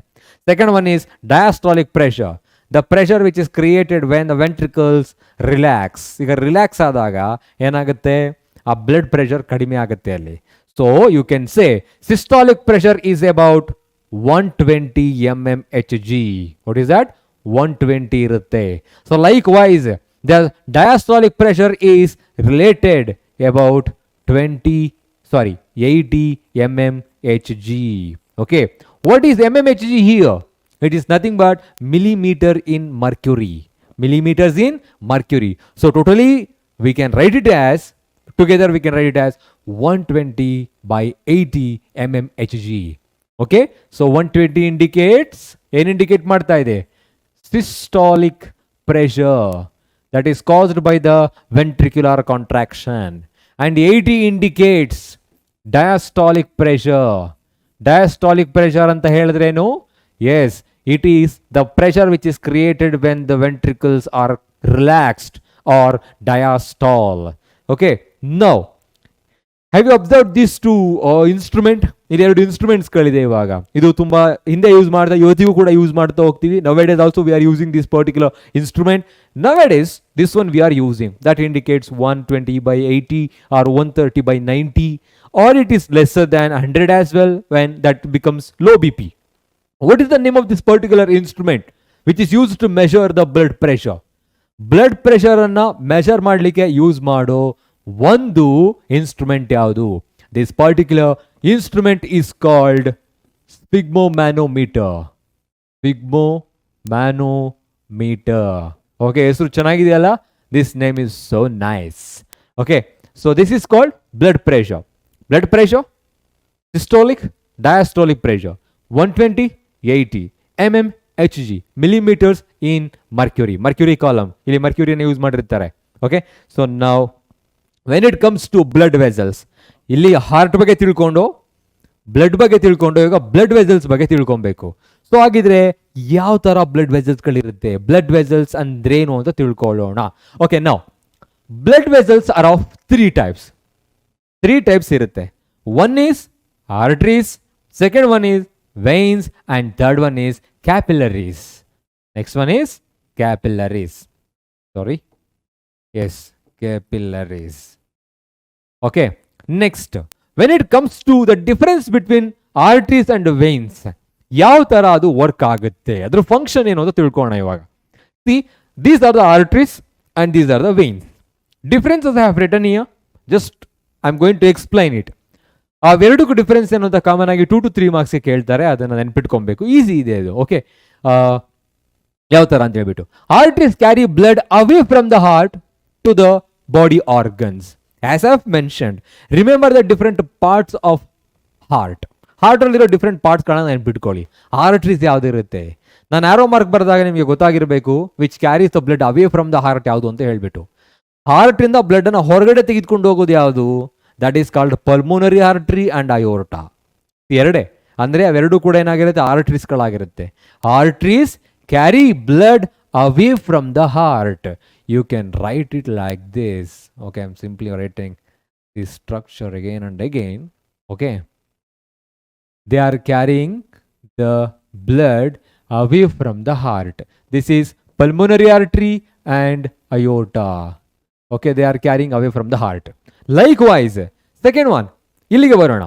Veins usually they carry blood from the body organs to the heart. They bring blood into the heart. You heart ಒಳಗಡೆಗೆ ಏನು ಮಾಡುತ್ತೆ, ರಕ್ತವನ್ನು ತೆಗೆದುಕೊಂಡು ಬರುತ್ತೆ. Example, you know this here, pulmonary veins. Superior vena cava and inferior vena cava. Okay, we can see like this. Okay, so all these veins carry blood into the heart from the different organs. So this is the main difference you can write. Okay, away from the heart, into the heart. And second difference, arteries have thick and elastic walls. You can observe here, arteries have thick and elastic valve. ತುಂಬ ತಿಕ್ಕಾಗಿರುತ್ತೆ, elastic ಆಗಿರುತ್ತೆ. But when come to veins have comparatively thin walls. ಯಾಕಿರ್ಬೋದು, ಯಾಕೆಂತ ಹೇಳಿದ್ರೆ when the ventricles are contract, the pressure exerts on arteries, not on veins. Okay, ಯಾವಾಗ ventricles contract ಆಗುತ್ತೋ ಆ pressure create ಆಗೋದು ಆರ್ಟರೀಸ್ಗಳಿಗೆ. They need to control, they need to what is that regulate that particular pressure. Okay, ಹಾಗಾಗಿ ಏನಾಗಿರುತ್ತೆ, ಅವುಗಳು ತುಂಬ ತಿಕ್ಕಾಗಿರುತ್ತೆ, ಇಲಾಸ್ಟಿಕ್ ಆಗಿರುತ್ತೆ. Once the ventricle contracts, when the blood is moving through the arteries, they need to expand. So they are elastic in nature and thick in nature. When it comes to here, veins have comparatively thin walls. ಅದು ತುಂಬ thin ಆಗಿರುತ್ತೆ, because just they are bringing blood in to the heart. ಒಳಗಡೆಗೆ ಮಾತ್ರ ತರ್ತಾ ಇದೆ ಅಂತ ಅರ್ಥ. Okay, you can observe here there are 3 layers, 3 ಲೇಯರ್ಸ್ಗಳಿರುತ್ತೆ. They are called tunica externa, okay, tunica media, and inner one is tunica interna. These 3 layers are present in both. ಮೂರಲ್ಲೂ ಇರುತ್ತೆ, ಆದರೆ ಇದು ಕಂಪ್ಯಾರಿಟಿವ್ಲಿ ಥಿಕ್ ಆಗಿರುತ್ತೆ, ವೆನ್ಸ್ ಕಂಪ್ಯಾರಿಟಿವ್ಲಿ ಥಿನ್ ಆಗಿರುತ್ತೆ. Next, there are no valves in the arteries. ಆರ್ಟರೀಸ್ಗಳಲ್ಲಿ ವ್ಯಾಲ್ವ್ಸ್ಗಳಿರೋದಿಲ್ಲ. Here you can observe the veins have valves, so which prevents the backward flow of the blood. Okay, next, when it comes to here, blood flows with a force. ಅಂದರೆ ಇಲ್ಲಿ blood ಏನಾಗಿರುತ್ತೆ, ತುಂಬ force ಆಗಿರುತ್ತೆ. ಇಲ್ಲಿಗೆ ಬಂದಾಗ blood flows very slow, ಇಲ್ಲಿ ತುಂಬಾನೇ slow ಆಗಿರುತ್ತೆ ಅಂತ ಹೇಳ್ತೀವಿ. Okay, so this is called the difference between arteries and veins. When it comes to capillaries ಗೆ ಬಂದಾಗ, these are usually very very small finely branched blood vessels, ತುಂಬಾನೇ small ಆಗಿರುತ್ತೆ comparatively. When compare ಮಾಡುವಾಗಿಲ್ಲ ಅಷ್ಟು ತುಂಬ ತಿನ್ನಾಗಿರುತ್ತೆ. They are having a narrow ಲ್ಯೂಮನ್.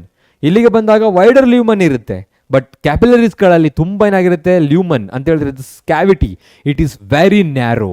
And they usually supplies the blood to each and every cells and tissues of our body. Okay, ನಮ್ಮ ಬಾಡಿಯ tissues ಮತ್ತು ಸೆಲ್ಸ್ಗಳಿಗೆ blood ಅನ್ನು ಅದು ಸಪ್ಲೈ ಮಾಡುತ್ತೆ. Understood? Now these are the differences in between them. Okay, now when it comes to platelets maintenance, I was talking about this platelets. So these are responsible for blood clotting outside the body, not inside. Okay, blood clotting. Okay, how they are maintaining? As you all know, all blood cells are produced from bone marrow. Bone marrow. ಎಲ್ಲವೂ ಕೂಡ bone marrow ಇಂದಾನೆ produce ಆಗೋದು. And finally these platelets, they're usually coming from the bone marrow and also responsible for clotting of the blood. They are having different kinds of along with the proteins, as I've mentioned, prothrombin as well as fibrinogen. Yes, fibrinogen. They are responsible for clotting of blood. So they are just regenerating from the bone marrow itself. Okay, and now when it comes to the lymph biological defense, how it is responsible for maintaining the immune system in our body. Immunity andre enu agidre, it is a overall ability of an organism to fight against the disease or disease causing agent. ನಮ್ಮಲ್ಲಿರೋ ಒಂದು ability ಅದು, ಅದನ್ನ ಏನಂತ ಹೇಳ್ತೀವಿ, immunity ಅಂತ ಹೇಳ್ತೀವಿ. So ಇವಾಗ lymph ಅಂತ ಹೇಳಿದ್ರೆ ಏನು? Lymph is a colorless fluid. It's a colorless fluid similar to that of blood in structure. Structurally blood tarane irutte. It also contains plasma. It also contains WBC, also contains proteins, also contains platelets. But there are no R bases. It differs from blood. Blood ginta ಸ್ವಲ್ಪ ವಿಭಿನ್ನವಾಗಿರುತ್ತೆ ಯಾವುದರಲ್ಲಿ ಅಂತ ಹೇಳಿದ್ರೆ the absence of R bases and some plasma proteins. ಕೆಲವು ಪ್ರೋಟೀನ್ಸ್ಗಳಲ್ಲಿ ಇದರಲ್ಲಿ ಇರೋದಿಲ್ಲ. ಅರ್ಥ ಆಯ್ತಾ? So ಇವಾಗ ಕಾಂಪೊನೆಂಟ್ಸ್ ಆಫ್ ಲಿಂಫ್ಯಾಟಿಕ್ ಸಿಸ್ಟಮ್ಗೆ ಬಂತು ಅಂತ ಹೇಳಿದ್ರೆ, you know that lymph or lymphatic system, it's a part of immune system, you can say. It's a part of immune system. Part of immune system. Okay, understand? Now immune system part ಆಗಿದೆ ಅಂತ ಹೇಳಿದ್ರೆ ಕಾಂಪೊನೆಂಟ್ಸ್ಗಳು ಏನಿರ್ಬೋದು ಇವಾಗ? The components of lymphatic system as just like circulatory system I was talking about lymph. ಇದರಲ್ಲಿ lymph ಇರುತ್ತೆ. Next lymphatic vessels and lymph notes. Okay, these are the different components of blood. These different components of lymphatic system. How lymph is formed? Lymph ಯಾವ ತರ form ಆಗುತ್ತೆ ಅಂತ ನೋಡೋಣ ಇವಾಗ. I was just checking, is there any different slide? Okay, now just observe here is the blood. Okay, blood capillary ಅಂತ ತಿಳ್ಕೊಳ್ಳೋಣ. Here there are many cells are present around the blood capillaries. ಇಲ್ಲಿ ಬೇಕಾದಷ್ಟು ಏನಿರುತ್ತೆ blood cells ಗಳಿರುತ್ತೆ. And in between them there is a gap, you know that one. So ಅಲ್ಲಿ interstitial cells ಗಳೆಲ್ಲ ಇರುತ್ತೆ. ನಾವು ಈಗ ಏನಾಗುತ್ತೆ, when the blood is moving inside the capillary blood move ಆಗುವಾಗ some of the plasma that leaks through the blood vessel, blood ಮುಖಾಂತರ ಏನಾಗುತ್ತೆ, ಅದು ಲೀಕ್ ಆಗುತ್ತೆ. The leakage of the plasma into the tissue which is present around the capillary is called lymph. Again I am going to explain it. When the blood is moving through the blood vessel, ಇಲ್ಲಿ move ಆಗುವಾಗ, so the plasma gets leaked into the tissue space. ಅದೊಂದು ಸ್ಪೇಸ್ಗೆ plasma leak ಆಗುತ್ತೆ, diffuse ಆಗುತ್ತೆ. But only few components R leaking. ಕೆಲವು ಕಾಂಪೊನೆಂಟ್ಸ್ಗಳು ಮಾತ್ರ leak ಆಗುತ್ತೆ. ಹಾಗಿದ್ರೆ ಆ ಲೀಕ್ ಆಗ್ತಿರೋ ಕಾಂಪೊನೆಂಟ್ಸ್ಗಳು ಯಾವ್ಯಾವುದು? Including the plasma. ಅಲ್ಲಿ ಪ್ಲಾಸ್ಮಾ ಜೊತೆಗೆ ಓಕೆ WBC, ಕೆಲವು WBCಗಳು, ಪ್ಲೇಟ್ಲೆಟ್ಸ್ ಆ್ಯಂಡ್ ಫ್ಯೂ ಪ್ರೋಟೀನ್ಸ್, ಕೆಲವು ಪ್ರೋಟೀನ್ಸ್ಗಳು ಮಾತ್ರ ಏನಾಗುತ್ತೆ ಅಲ್ಲಿ ಡೆಪಾಸಿಟ್ ಆಗುತ್ತೆ. Such kind of fluid okay, which is move out of the blood capillary in the absence of RBC. Absence ಇರುತ್ತೆ ಅದರಲ್ಲಿ, RBC ಇರೋದಿಲ್ಲ. ಸೊ ಅದಕ್ಕೆ ನಾವು ಏನಂತ ಹೇಳ್ತೀವಿ, ಲಿಂಫ್ ಅಂತ ಹೇಳ್ತೀವಿ. ಓಕೆ, ನಾವು this fluid is also called tissue fluid. Lymph is also called what? Tissue fluid. I will repeat it. One, the blood is moving inside the blood capillary. So few of the plasma is leak out of the blood vessel. So that plasma which contains WBC, platelets and protein, that fluid is called lymph, also called tissue fluid. So as it contains WBC, idರಲ್ಲಿ WBC ಇರೋದ್ರಿಂದ, so a special kind of WBC called lymphocyte. So as I said, they are responsible for providing a defensive mechanism system. ಅದು ನಮ್ಮ ಬಾಡಿಗೆ defence ಅನ್ನು ಕೊಡುತ್ತೆ, act as a soldiers in our body and fight against the disease causing agent. ಈ lymphatic system ಏನಿದೆ, ಇದು entire ನಮ್ಮ ಬಾಡಿಯಲ್ಲಿ ಮೂವ್ ಆಗೋದು ಸಪರೇಟ್ ಸಿಸ್ಟಮ್ ಮುಖಾಂತರ, ಲಿಂಫ್ಯಾಟಿಕ್ ಸಿಸ್ಟಮ್ ಮುಖಾಂತರ. So that is the lymph, colourless fluid similar to that of the plasma and blood except in RBC ಇರೋದಿಲ್ಲ, but they contain plasma, WBC, platelets and few proteins. Understood? Yes. Now, when it comes to this particular question, just try to read. A blood vessel which pumps the blood from the heart to the entire body. Okay, try to answer. A blood vessel which pumps the blood. Pump ಮಾಡ್ತಾ ಇದೆ from the heart to the entire body. Veins? No. Why? Because they carry the blood into the heart. ಹೊಳಗಡೆ ತೆಗೆದುಕೊಂಡು ಹೋಗೋದು. Capillaries, these are the small blood vessels which supplies the blood to each and every tissues of our body. They are very small. And next, no, hemoglobin, it's an iron pigment. Okay, it's a respiratory pigment that is not responsible for carrying pumping the blood. It's responsible for carrying oxygen and carbon dioxide. Artery, that responsible for carrying the blood from one to the different part of the body, from heart to the different part of the body. Understood? Yes. Now we need to discuss about transportation in plants. So transportation ಯಾವ ತರ ಆಗುತ್ತೆ plants ಅಲ್ಲಿ ಅಂತ ತಿಳ್ಕೊಳ್ಳೋಣ. It's very important. ಯಾವ ತರ questions ಕೇಳ್ತಾರೆ ಅನ್ನೋದ್ರ ಮೇಲೆ ಕೂಡ ಡಿಪೆಂಡ್ ಆಗುತ್ತೆ ಅದು.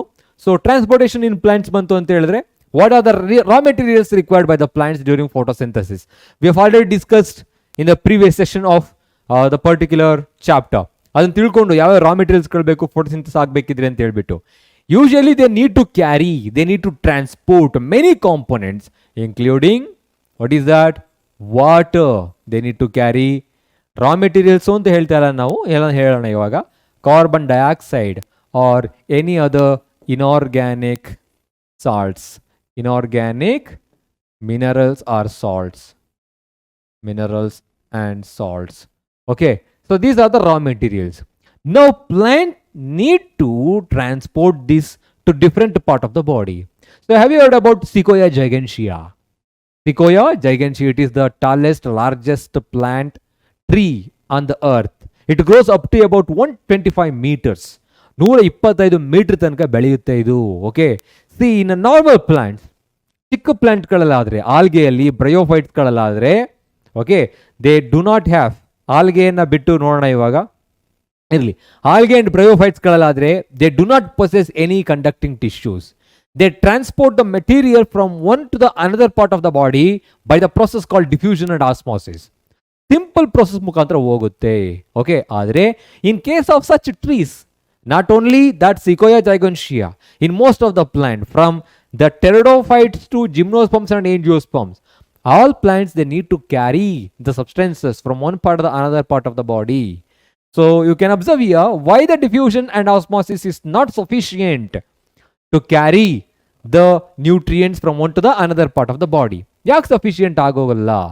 ಯಾಕೆಂದ್ರೆ ಇಲ್ಲಿ they need to carry the substances through the long distance, ತುಂಬಾ ಲಾಂಗ್ ಡಿಸ್ಟೆನ್ಸ್ ಹೋಗಬೇಕು. ಜೊತೆಗೆ these two processes are very slow.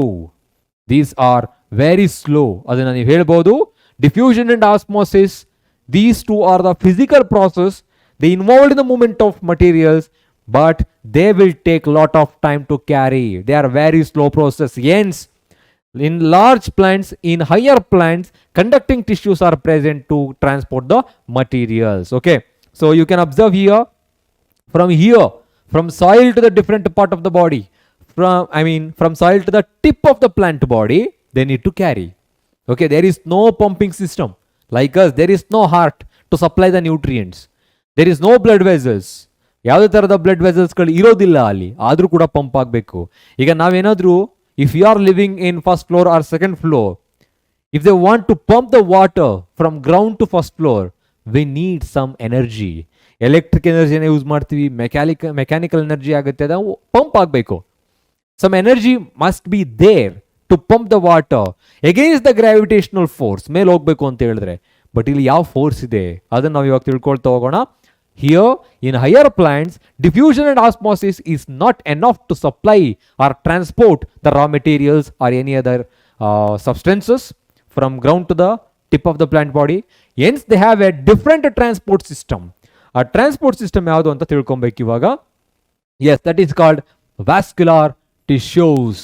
ಪ್ಲಾಂಟ್ಸ್ಗಳಲ್ಲಿ ಒಂದು ಟ್ರಾನ್ಸ್ಪೋರ್ಟ್ ಸಿಸ್ಟಮ್ ಇರುತ್ತೆ. ಯಾವುದು ಅಂತ ಹೇಳಿದ್ರೆ ಅದು ವ್ಯಾಸ್ಕ್ಯುಲರ್ ಟಿಶ್ಯೂ ಆಗಿರುತ್ತೆ. ಹಾಗಿದ್ರೆ they are also called conducting tissues.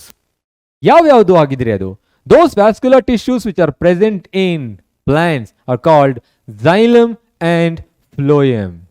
Xylem and phloem.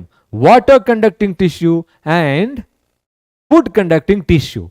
Usually there are 5 classes in their animal kingdom. You know that plant kingdom alli. Multicellular algae, bryophytes, pteridophytes, gymnosperms and angiosperms.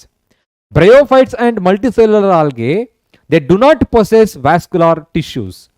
They carry the substances through a simple process called diffusion and osmosis. But when it comes to pteridophytes, they are the first terrestrial plants which possess the vascular tissues. Okay, and after that, angiosperms and gymnosperms, they are well organized plant. ಅವುಗಳಲ್ಲಿ sufficient ಆಗಿ ಎಲ್ಲ ಸಬ್ಸ್ಟೆನ್ಸ್ಗಳು supply ಆಗಬೇಕು ಅಂತ ಹೇಳಿದ್ರೆ ಈ vascular system ಇರಬೇಕು. So ಹಾಗಾಗಿ the vascular system, it's a complex system. You know that. Plant ಟಿಶ್ಯೂನ ಓದಬೇಕಾದ್ರೆ ಓದಿರ್ತೀರಾ. Plant tissues are of 2 types, meristematic tissue and permanent tissue. Permanent tissue ನೋಡಿರ್ತೀರಾ, simple permanent and complex permanent tissue. ಆ complex permanent tissue ಅಂತ ಏನು ಹೇಳಿದೆ? Complex permanent tissue, they are called xylem and phloem. They are responsible for conducting food and water from one part to the different part of the plant body. Okay, how they will transmit, what are the different components present in them? So let's study one by one right now. Let's understand the xylem, the one of the vascular tissue, that is water conducting tissue. As the name indicates, xylem is what? It's a tissue.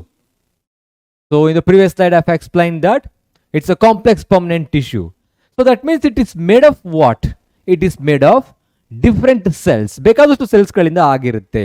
So they need to carry the water from the soil towards the different part of the plant body. ಎಲ್ಲ ಕಡೆ ಏನು ಮಾಡಬೇಕದು? Carry ಮಾಡಬೇಕು ಇವಾಗ. So what are those components which are present in xylem? Xylem ಅಲ್ಲಿ ಯಾವ್ಯಾವ components ಗಳಿರುತ್ತೆ? So as it is a tissue I am writing here. So it is made of xylem parenchyma. Okay, just a minute. Yes, parenchyma. And second one, xylem fibers. And third one, xylem vessels and tracheids. So these are the 4 different components present in xylem. They are responsible for carrying and storing the water.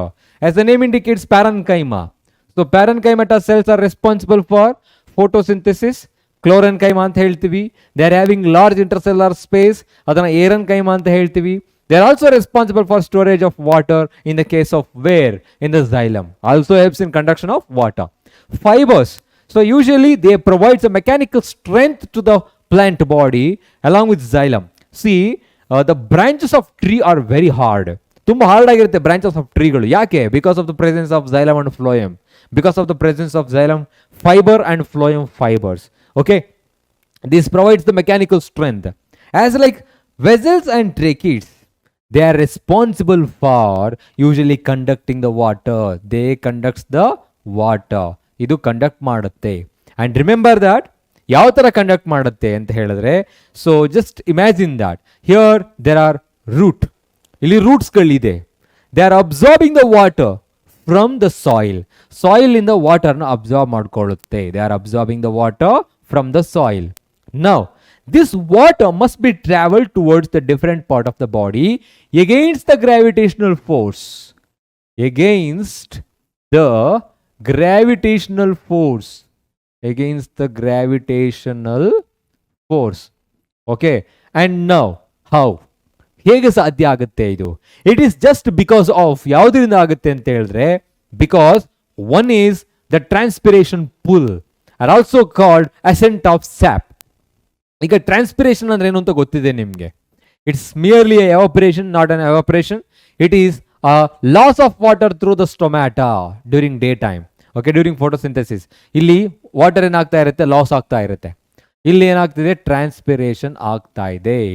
Transpiration. Okay, now during transpiration once the water lost through the stomata from the leaves loss ಆದಾಗ, so pressure is created in the nearby cells. ಅಲ್ಲಿ ಒಂದು pressure create ಆಗುತ್ತೆ. That pressure creates throughout the xylem column. ಆ entire xylem column ಅಲ್ಲಿ ಏನಾಗುತ್ತೆ, ಒಂದು pressure create ಆಗುತ್ತೆ, suction pressure create ಆಗುತ್ತೆ. ಅದನ್ನ ಟ್ರಾನ್ಸ್ಪಿರೇಷನ್ ಪುಲ್ ಅಂತ ಹೇಳ್ತೀವಿ, ಅಸೆಂಟ್ ಆಫ್ ಸ್ಯಾಪ್ ಅಂತ ಹೇಳ್ತೀವಿ. Okay, now this transpiration or suction pressure, transpiration pull, which is created in the leaves and also in the xylem column. ಈ xylem column ಅಲ್ಲಿ, okay, column ಅಲ್ಲಿ create ಆಗಿರೋ ಏನಿದೆ, that particular pressure, okay, now it is leading towards the roots. Roots ಅಲ್ಲಿ ಏನಾಗುತ್ತೆ, create ಆಗುತ್ತೆ. Now inside the roots, so there is a pressure that is called root pressure is being created. ಇಲ್ಲಿ ಒಂದು root pressure ಏನಾಗುತ್ತೆ, create ಆಗುತ್ತೆ. Root pressure. So due to that root pressure, the water which is present in the soil that started to enter in to the roots. ರೂಟ್ಗೆ enter ಆಗುತ್ತೆ. So here is already there is a suction pressure. That suction pressure suck the water from the xylem column, and that is moving towards each and every part, and it is unidirectional. Water is always moving from roots to stem or tip of the plant body, not from top to bottom. Understood? I will repeat that.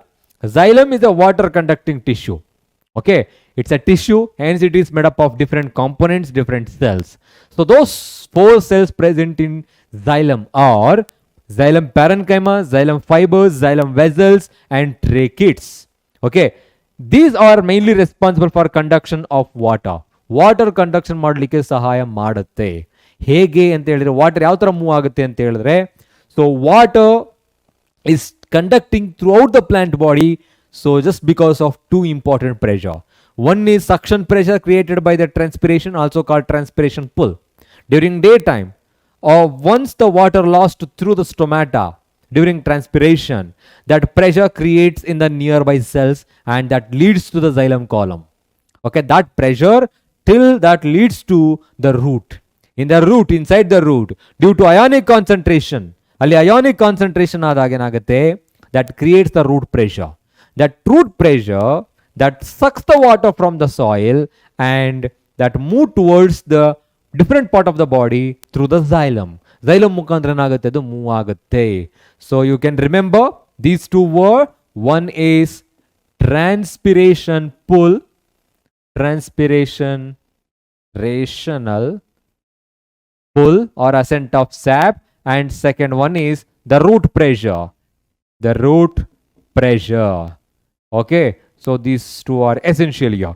And when it comes to the phloem, conducting tissue, ಯಾವ್ದು conducting tissue ಇದು? Food conducting tissue means they are responsible for conducting the food, transporting the food, transporting the sugar or organic substances. Okay, now we need to talk about the phloem. It's also a tissue but carries the what? Food. Now just a minute. Yes, Now we need to talk about the components of phloem.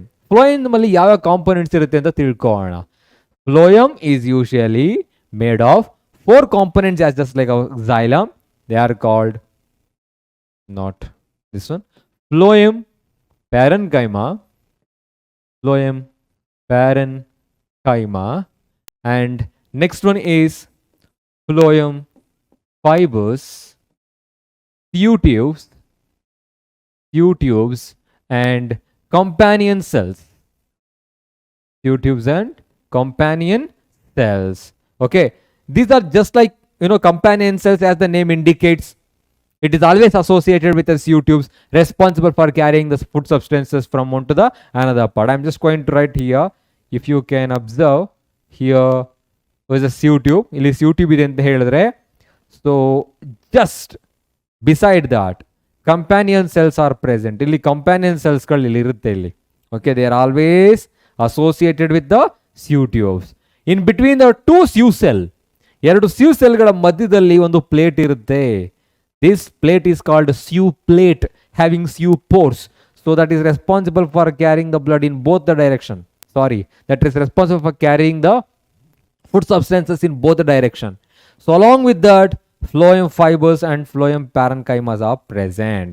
Understood? So 4 components: phloem parenchyma, responsible for conduction of food as well as storage of food; phloem fiber, providing the mechanical strength to the branches and also for the phloem; tubes and companion cell, they are mainly conducting the water or food. Tubes usually doesn't have nucleus. ಇವುಗಳು nucleus ಇರೋದಿಲ್ಲ. They do not possess nucleus. But companion cells, which are closely associated with the tubes, they possess nucleus. Hence, they control, they regulate the movement of the substances of the tube. YouTube ಅಲ್ಲಿ food ಹೋಗ್ಬೇಕು ಅಂತ ಹೇಳಿದ್ರೆ ಅದನ್ನ control ಮಾಡೋದು ಯಾರು? Companion cell. ಅದನ್ನೇನಂತ ಹೇಳ್ತಾರೆ ಗೊತ್ತಾ ಕನ್ನಡದಲ್ಲಿ? ಸಂಗಾತಿ ಜೀವಕೋಶಗಳು. ಸಂಗಾತಿ ಅಂತ ಹೇಳಿದ್ರೆ the person who stays along with you always. So ಇದು ಅದ್ರ ಯಾವಾಗಲೂ ಜೊತೆಗೆ ಇದ್ದಿರುತ್ತೆ. ಹಾಗಾಗಿ ಅದೇನು ಮಾಡುತ್ತೆ? ರೆಗ್ಯುಲೇಟ್ ಮಾಡುತ್ತೆ ಫುಡ್ ಅನ್ನ. Now here the food needs to transport from the photosynthetic site to the different part of the plant body. ಅಲ್ಲಿ ವಾಟರ್ ಏನಾಗ್ತಿತ್ತು? That is moving from roots to different part of the plant body, unidirectional, and passing through the xylem. Now the food which is prepared in green plants of the plant body, green plants of the plant body ಅಂತ ಹೇಳಿದ್ರೆ leaves may be present at the tip of the plant body, or they may be present here as well in different regions of the branches. ಅಲ್ಲೂ ಕೂಡ ಇರಬಹುದು. ಆದರೆ ಇವಾಗ food ಏನಾಗಬೇಕು? The food which is prepared here, that must be traveled towards the top. Okay, the food which is prepared here, that must be traveled towards the root, because root also need energy to suck the water from the soil. Okay, and stem, so here also it is also traveling from here to there. Ella kadegu travel agbeku. Okay, bidirectional.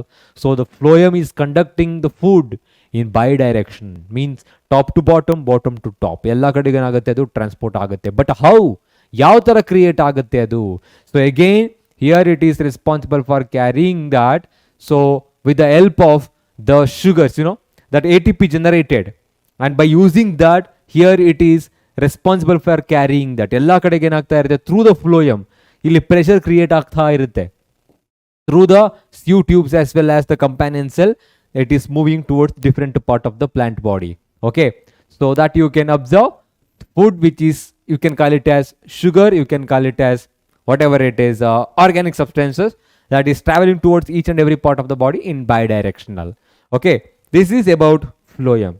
Okay, when it comes to the differences, actually this is the 9th standard concept, but you are just discussing here because we have studied that how it is transporting. Xylem, ಇಲ್ಲಿ xylem ಇದೆ ಅಂತ ತಿಳ್ಕೊಳ್ಳೋಣ. It helps in the conduction of water and minerals. It's water conducting tissue. Okay, and second one is about the phloem. It is the food conducting tissue. It's a water and minerals they are conducting. It's a food conducting tissue. And when it comes to the second one, consists of xylem, vessels and tracheids. Vessels and tracheids are the important components. Tubes and companion cells are present in phloem. When it comes to water and minerals, they move upwards and unidirectional. In xylem, water always move upwards in one direction, unidirectional. And here, food moves upwards, downwards, and laterally, multidirectional. You can call it as bidirectional as well. And this process is known as transpiration. And this process is called translocation. ಈ ಎರಡು definition ಗೊತ್ತಿರಲಿ ನಿಮಗೆ.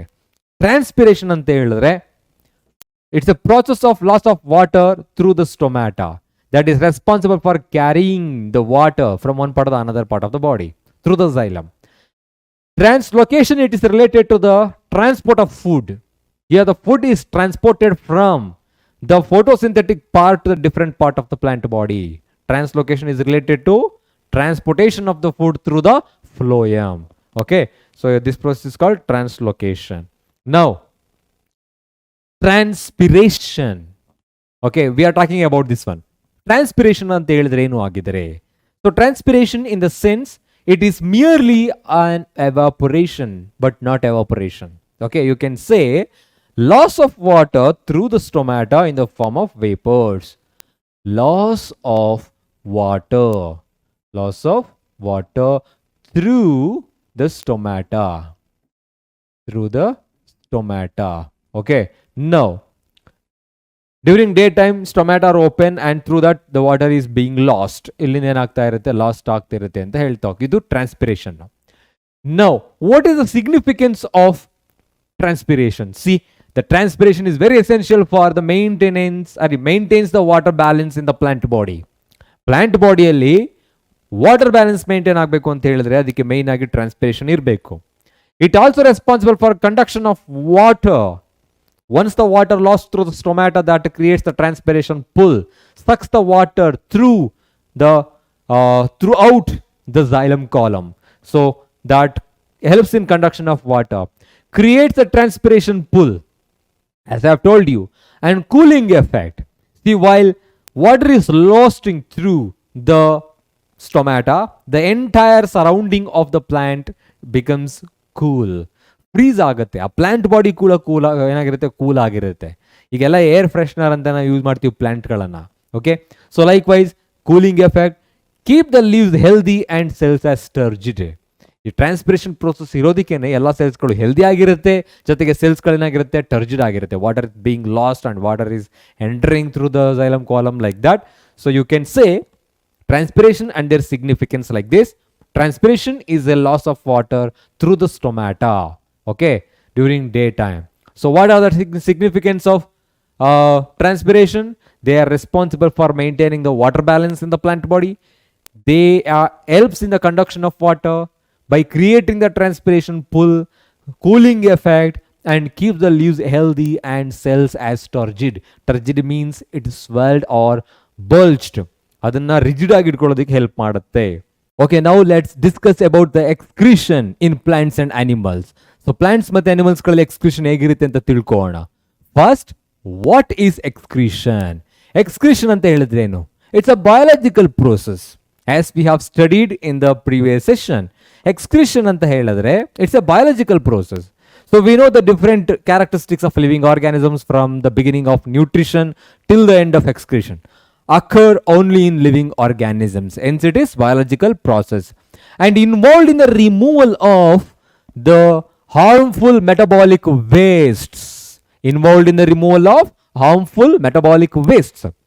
During metabolism means when biological processes are being happen inside our body, so many metabolic wastes are being produced. Our bodyಯಲ್ಲಿ ಬೇಕಾದಷ್ಟು metabolic wasteಗಳು produce ಆಗ್ತಾ ಇರುತ್ತೆ.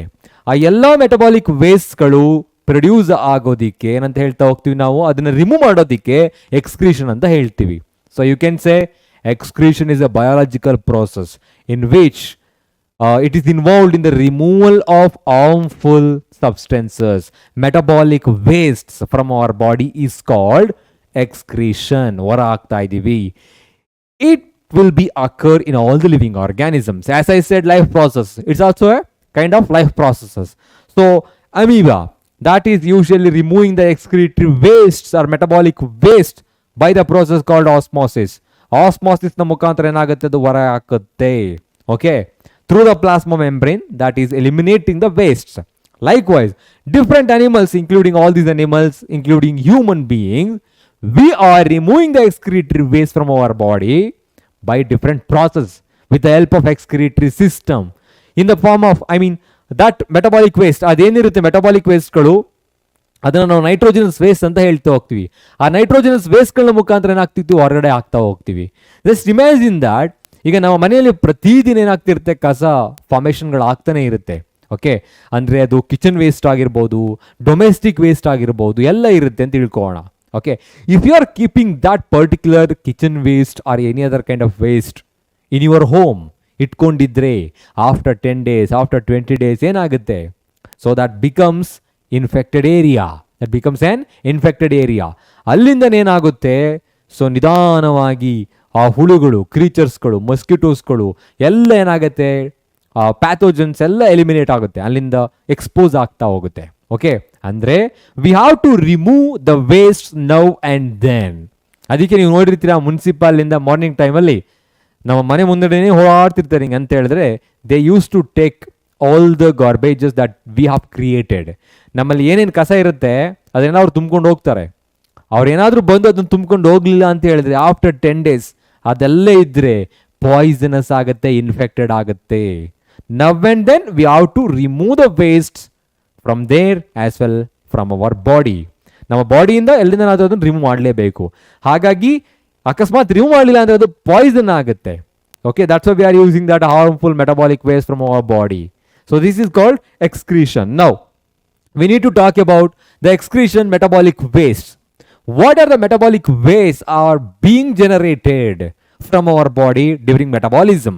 Nutrition ಆಗುವಾಗ, metabolism ಆಗುವಾಗ ನಮ್ಮ ಬಾಡಿಯಲ್ಲಿ ಯಾವ ಯಾವ ಮೆಟಬಾಲಿಕ್ ವೇಸ್ಟ್ಗಳು ಪ್ರೊಡ್ಯೂಸ್ ಆಗುತ್ತೆ? Yes, they are carbon dioxide during respiration, nitrogenous waste during the digestion as well, and the excess of water, and the excess of mineral salts.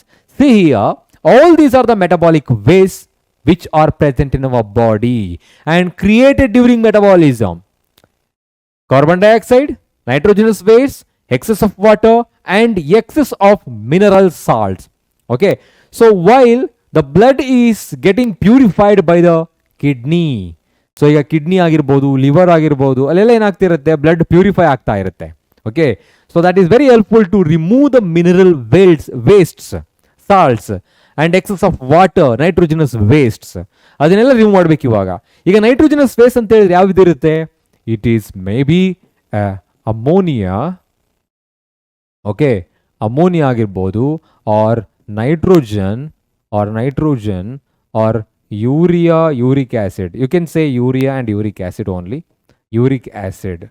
Okay, ಅಂದರೆ ಇದನ್ನ ಬಿಟ್ಟು ಇವಾಗ ammonia, urea and uric acid. So these are the different types of nitrogenous waste are being generated from our body during metabolism.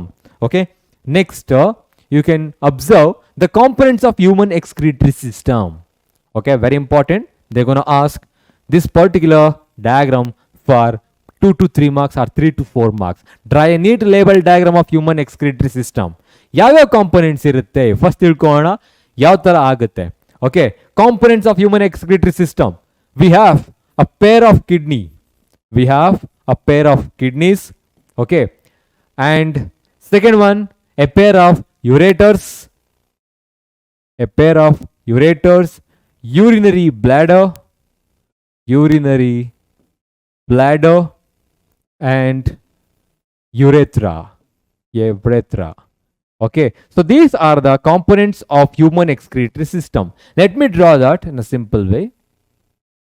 Okay, we have to write two kidney here. Okay, after writing kidney, okay, so by leaving a particular space in between them, we have to draw this particular portion like this. Okay, and here let me use different color like yellow.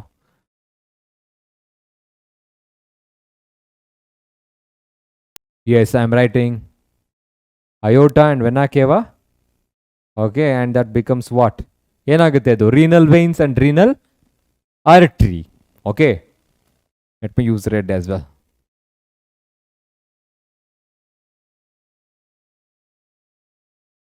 like this, it's get attaching.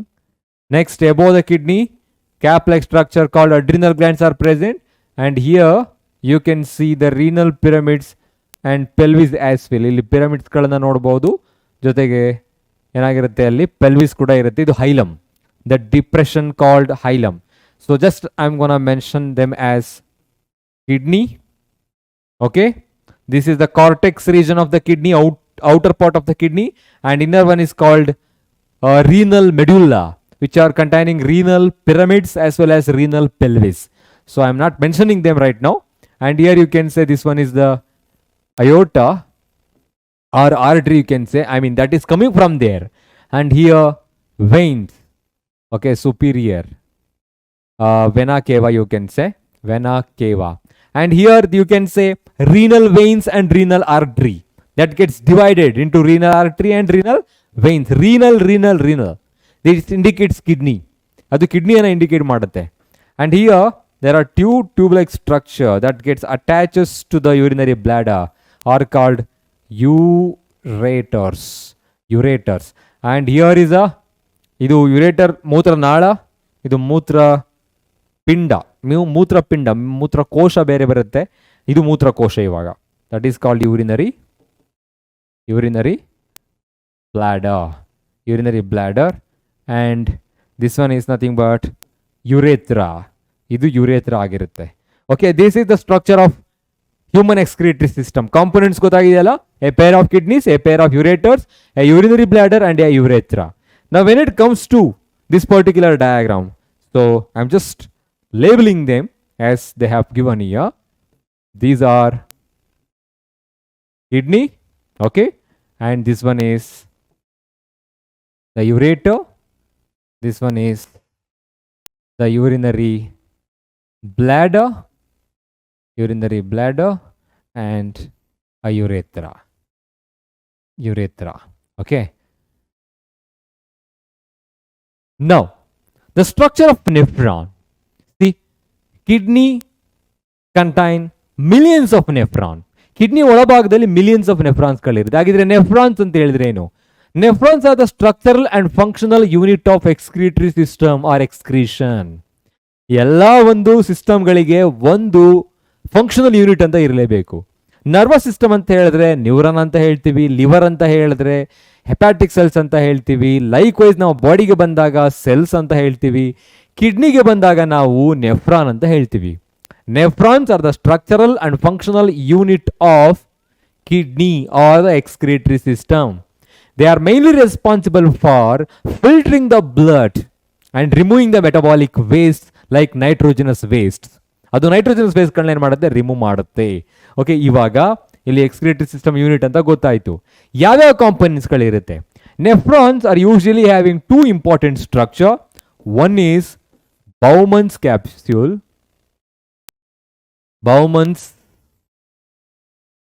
capsule, okay, and the second one is renal tubules, okay.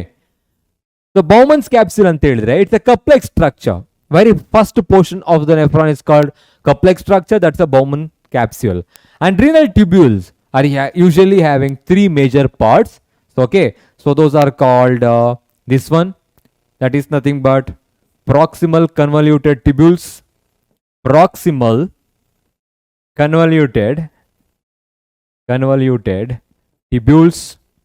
okay, and second one is distal convoluted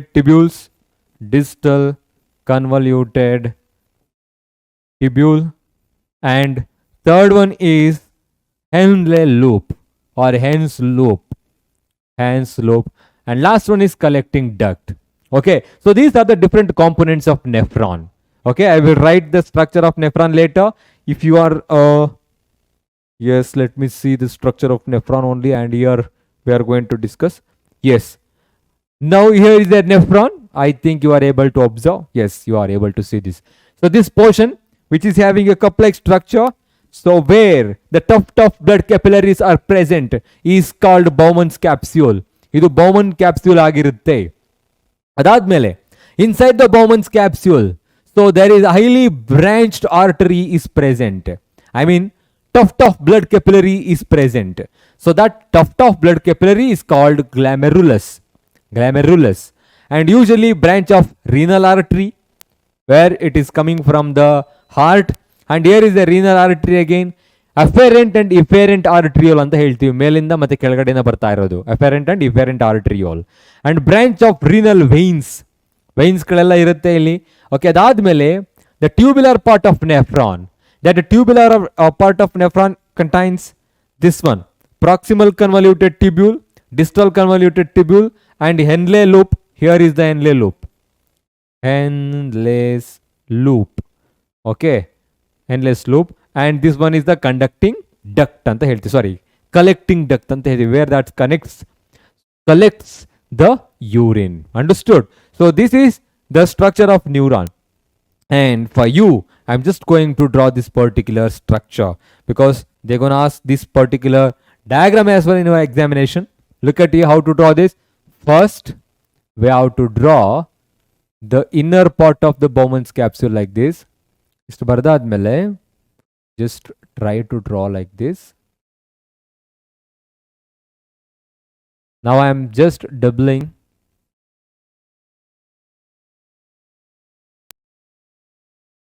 Yes, this is the tubular part of the nephron.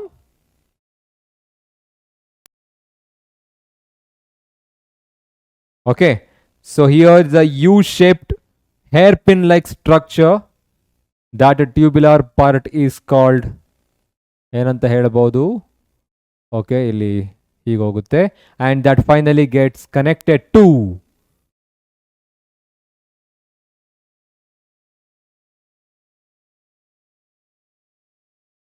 collecting duct. So now I am just going to label them. Okay, and first I need to draw the renal artery, branch of renal artery, and tuft of blood capillaries. That tuft of blood capillaries present within the Bowman's capsule is called glomerulus. This is called glomerulus. Glomerulus. Okay, next, this one, this cup-like structure is called Bowman's capsule. Bowman's capsule. Okay, after the Bowman's capsule, here is a tubular part. The very first part of the tubular section is called proximal convoluted tubule, PCT. And here is the DCT, distal convoluted tubule.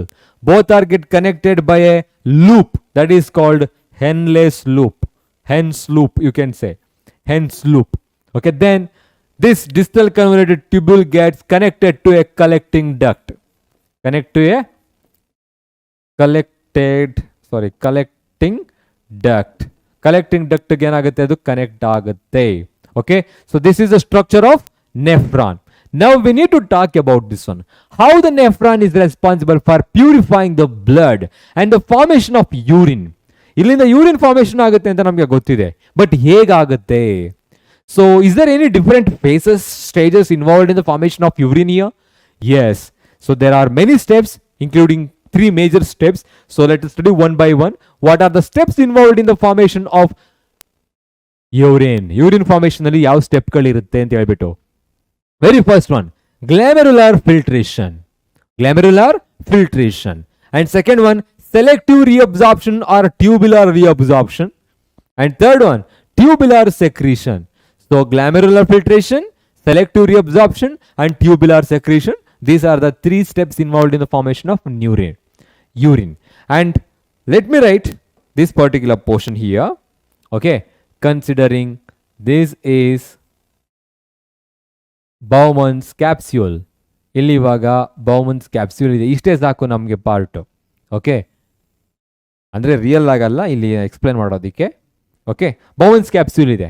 And here inside the Bowman's capsule there is a tuft of blood capillaries present. This is what we used to call it as glomerulus. Okay, and this is the renal artery which carries the blood from the heart. Okay, heart ಇಂದ ಏನಾಗ್ತಾ ಇದೆ ಇವಾಗ blood ಬರ್ತಾ ಇದೆ. Okay, here the blood is coming from the heart. once the blood enters into the glomerulus with a force ಮುಖಾಂತರ ಏನಾಗುತ್ತೆ ಅಲ್ಲಿ blood enter ಆಗುತ್ತೆ. Okay, so once the blood enters into the glomerulus with a force, okay, and that gets diffuses with the membrane of this particular Bowman's capsule. ಇವೆರಡರ ಮಧ್ಯದಲ್ಲಿ ಒಂದು Bowman's capsule ಇರುತ್ತೆ. ಅವಾಗ ಏನಾಗುತ್ತೆ ಅದು ಸೊ ನೀಟಾಗಿ ಬ್ಲಡ್ ಎಂಟರ್ ಆಗುತ್ತೆ. So now few of the blood components they started to enter into the Bowman's capsule. This particular fluid right now which is present inside the Bowman's capsule after the first filtration is called filtrate. ಇದನ್ನ ನಾವು filtrate ಅಂತ ಹೇಳ್ತೀವಿ. Okay, what is that? Filtrate. I will repeat it. Here is a Bowman's capsule which contains a tuft of blood capillaries in it. Okay, once the blood coming from the renal artery or arterial branches that enters into the glomerulus with a force. Okay, now in between the glomerulus and also the Bowman's capsule, there is a selective permeable membrane is there. Through that, the blood started to filter. Ali filter agutte. This step involves in the filtration of the blood is called glomerular filtration. Now the filtrate is formed. Okay, now the filtrate which is present in the tubular part contain idರಲ್ಲಿ ಏನೇನು ಇರುತ್ತೆ. So usually I need to write. Okay, usually that contains water, it contains it contains ammonia, it contains glucose and some mineral salts. It contains mineral salts. Okay, now what is the second step? The second step is selective reabsorption. See, this water is also essential for our body. ಈಗ ಅದನ್ನ eliminate ಮಾಡೋದಕ್ಕೆ ಆಗಬಾರ್ದು. ಯಾಕೆಂತ ಹೇಳಿದ್ರೆ water is very essential for our body. We need to reabsorb it. Okay, now the branches which are present here and there, we have mentioned in the previous slide here, the branches of renal veins, and these are called vasa recta. Okay, so these veins usually present around the tubular part of the nephron. They absorb the water and the essential elements like mineral salts and glucose. This is called selective reabsorption. And remember, only 10% of the blood gets filtered here. ಇಲ್ಲಿ ಎಲ್ಲವೂ ಕೂಡ blood filter ಆಗ್ಬಿಡಲ್ಲ. ಇಲ್ಲಿ ಏನಿದೆ, this filtrate also containing some essential elements of our blood. ನಮ್ಮ ಬಾಡಿಗೆ ಬೇಕಾಗಿರೋ ಎಲಿಮೆಂಟ್ಸ್ಗಳು ಕೂಡ ಅಲ್ಲಿ ಇರುತ್ತೆ. ಹಾಗಾಗಿ ಏನಾಗಬೇಕು, the selective reabsorption should be happening here. Selective reabsorption is happening near tubular part of the proximal convoluted tubule or Henle loop. Next, that is moving towards the distal convoluted tubule. ಹೀಗೆ move ಆಗ್ತಾ distal convoluted tubule ಬರುತ್ತಲ್ಲ, so ಅಲ್ಲೇನಾಗುತ್ತೆ ಇವಾಗ, here is a tubular secretion. Few of the unwanted materials like any other creatine, something like that, some other minerals, salts which is not needed, ನಮಗೆ ಬೇಡದೇ ಇರ್ತಕ್ಕಂಥ ಮಿನರಲ್ಸ್ಗಳು, so they started to enter in to the tubular part. ಮತ್ತೆ ಏನಾಗುತ್ತೆ, ಅದು tubular ಪಾರ್ಟ್ಗೆ add ಆಗುತ್ತೆ like urea. So see, few of the mineral salts that is being added into the tubular part of the nephron, that is called tubular secretion. ಮತ್ತೆ ಇಲ್ಲಿ ಏನಾಗ್ತಾ ಇದೆ, tubular ಸೆಕ್ರೆಷನ್ ಆಗ್ತಾ ಇದೆ. Now, step by step, from here, okay, only 10% of the blood is being filtered. ಇಲ್ಲಿಗೆ ಬಂದಾಗ ಏನಾಗಿರುತ್ತೆ, almost this filtrate contain few essential components. They need to reabsorb from the filtrate. Reabsorb ಆಗುತ್ತೆ, ಅದನ್ನ selective reabsorption ಅಂತ ಹೇಳ್ತೀವಿ. Again, the concentration of the urine gets increased. Now that is moving towards the last part of the tubular part. Again, to that concentration ಏನಾಗ್ತಾ ಇದೆ, few of the mineral salts which is not necessary to our body, they are being added.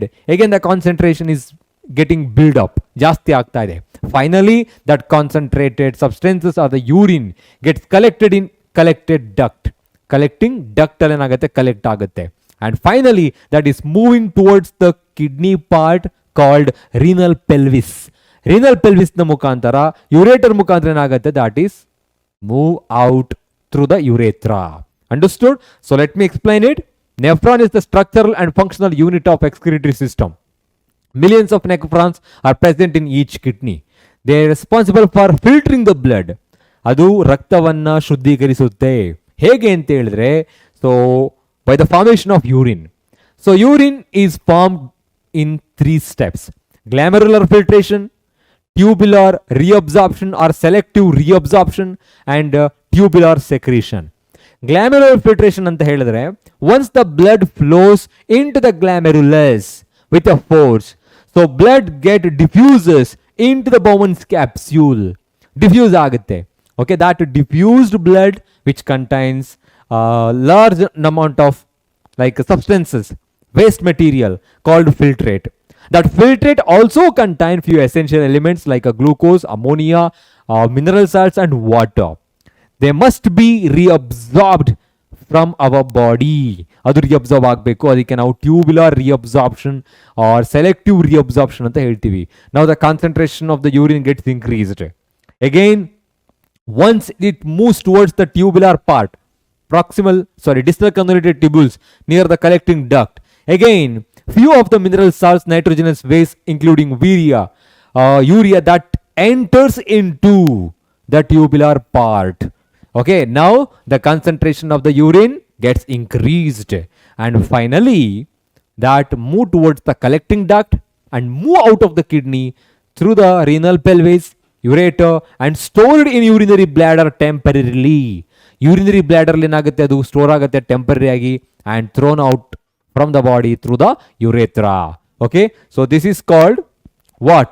The structure of nephron. ಹೇಗೆ ಇರುತ್ತೆ ಅಂತ ಹೇಳ್ಬಿಟ್ಟು. Next, when it comes to the micturition. So have you heard about this micturition? Yes, that is nothing but an act of expelling the urine from the urinary bladder. Parturition ಮತ್ತೆ micturition ಅಂತ ಕೇಳಿರ್ತೀರಾ ನೀವು. Okay, so if you consider this is a urinary bladder, okay, and gets connected with the ureters. Okay, this urinary bladder that stores the urine temporarily. Bladder, what kind of bladder it is? Urinary bladder.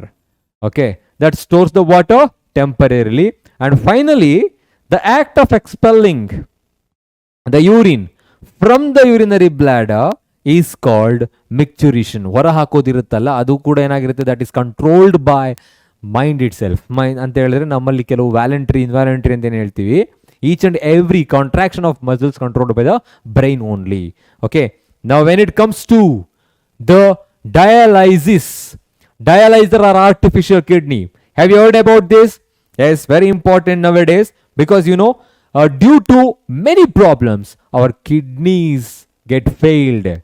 Kidney failure ಅಂತ ಕೇಳಿರ್ತೀರಾ. Kidney failure ಅಂತ ಹೇಳ್ಬಿಟ್ಟು. So kidney failure ಆದಾಗ ಏನಾಗುತ್ತೆ, usually nowadays we are able to transplant the kidney. ಬೇಕಾದಷ್ಟು ಆರ್ಗನ್ಗಳನ್ನ transplant ಮಾಡಬಹುದು. So they are able to transplant the kidney, but if they are not able to get the donor ಸಿಗದೇ ಇದ್ದಾಗ ಏನಾಗುತ್ತೆ, they need to undergo dialysis. Dialysis ಅಂತ ಹೇಳಿದ್ರೆ ಏನು ಆಗಿದ್ರೆ, so they are just purifying the blood artificially. We can say purifying the blood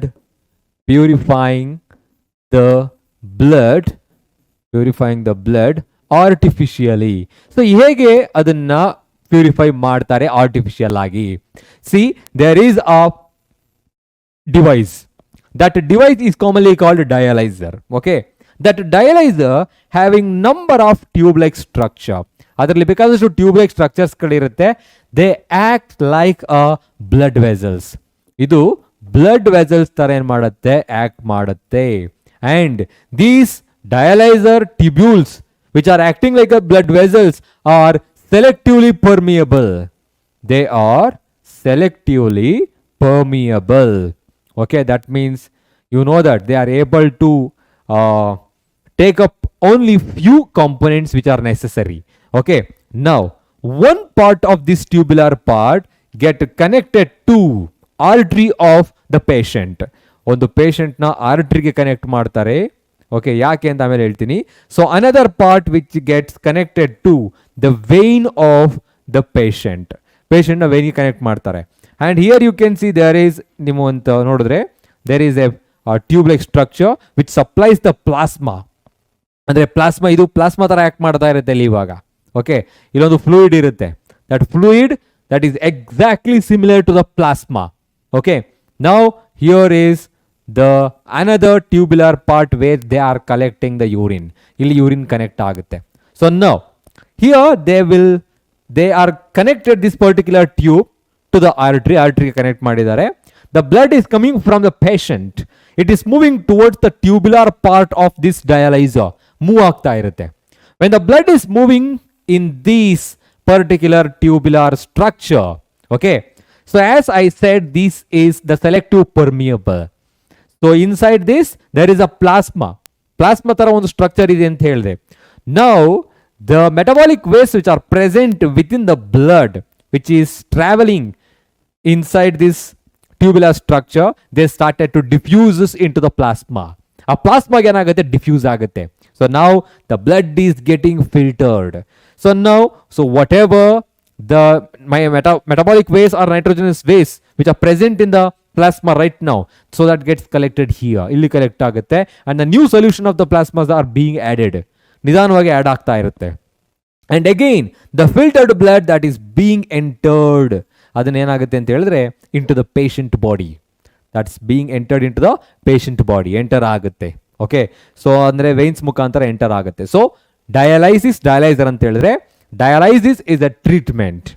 Okay, so it is given to the patient, those who are suffering from kidney failure, renal failure. Okay, and especially it's also called dialyzer artificial kidney. How it works? Usually it's a device having a number of tube like structures which is just like blood vessels having the plasma solution. Okay, and the blood which is coming from the patient that passes through the tubes which are selectively permeable, so that it diffuses the nitrogenous waste to the plasma, and that nitrogenous waste collected here as a urine. Okay, and finally the solutions are being added, and that purified blood gets enter into the patient through the veins. So here how we can purify the blood by using this device. Okay, and when it comes to the excretion in plants, very important, ಎಲ್ಲವೂ important. ಇವಾಗ excretion ಇನ್ plants ಬಂದಾಗ okay ಯಾವ ಥರ excretion ಆಗುತ್ತೆ, but they do not possess any kind of excretory system like humans. ನಮ್ಮ ಥರ ಅಲ್ಲಿ excretory system ಇರೋಲ್ಲ, but they are performing in different way. So as I have mentioned, oxygen and carbon dioxide, these are the excretory products which it is being produced during photosynthesis and during respiration. Photosynthesis ಆಗುವಾಗ and during respiration as well. So carbon dioxide and oxygens are being produced, so that must be eliminated through the stomata. Adu stomatada mukantara enagutte, adu eliminate agutte. Okay, these are the excretory product. Next, excess of water during photosynthesis. As I said, water is also a waste material for the plant. They need to eliminate it, so that's also excretory product, and they are removing it through the stomata only. Next, waste stored in cellular vacuoles. Vacuoles are there which is usually surrounded by a membrane called tonoplast. They are mainly responsible for what? Storing the waste material. They store the waste material in their cellular vacuoles. Waste products may be stored in leaves and that fall off. Many of the plants, just like a cork, bark, or it may be the branches or the leaves, finally that get rid of the plant in the horade bidogutte adu. Likewise, plants also stores the waste material in the leaf, and finally that is going to be fall off. Adu elena udrisidru mukantara waste anna produce ಮಾಡುತ್ತೆ and release the waste into the surrounding soil. So through the roots they started to eliminate the wastes, okay, into their surrounding soil as well. And finally the other waste products are stored in the form of resins and gums. ಕೆಲವು ಮರಗಳನ್ನ ನೋಡಿರ್ತೀರಾ, some of the trees are having what's a glue like structure called resins and gums. They are the waste product of the plant actually, so they will eliminate the waste in the form of resins and gums as well. So plants also excretes the different types of waste, even oxygen, carbon dioxide, water, and different types of resins and gums all over the metabolic waste only. Adu kuda waste. So you can just go through this. Just take a quick screenshot. Oxygen and carbon dioxide, excess of water, waste which are stored in the vacuoles present in the cells and which are stored in the leaves, and finally that going to be fall off and release the waste into their surrounding soil, and finally that is going to be eliminate the products in the form of resins and gums as well. So this is the excretion in plant. So next, just observe this. Okay, I thought there is one more question. Okay, I hope you all understood this particular lesson. Okay, from the beginning of nutrition till the end of excretion. Okay, if you have any doubts in related to this particular topic, or if you haven't understand anything, ನೀವು ಯಾವುದಾದ್ರೂ ಒಂದು concept ಅರ್ಥ ಆಗಿಲ್ಲ ಅಂತ ಹೇಳಿದ್ರೆ, please comment your question in the chat box. I mean in the comment section. ನಾವು ಯಾವಾಗಲೂ ಕೂಡ ನಿಮ್ಮ ಕಮೆಂಟ್ಗಳಿಗೆ ರಿಪ್ಲೈ ಮಾಡ್ತೀವಿ ಅಂತ ಹೇಳಿದ್ರೆ ಯಾವುದೇ ಥರ ಸೊಲ್ಯೂಷನ್ಗಳಿದ್ರೆ. ಓಕೆ, ಜೊತೆಗೆ ಇದ್ರ ನೋಟ್ಸ್ ಏನಿರುತ್ತೆ ಅದನ್ನು PW ಆ್ಯಪಲ್ಲಿ ನೀವು ಅದನ್ನು ಡೌನ್ಲೋಡ್ ಮಾಡ್ಕೊಬೋದು. ಓಕೆ, ನೀವು PW ಆ್ಯಪಲ್ಲಿ you can just type it as Abhimanyu Kannada. There you can get this particular entire notes that I have written here. Okay, so thank you so much. Have a nice day.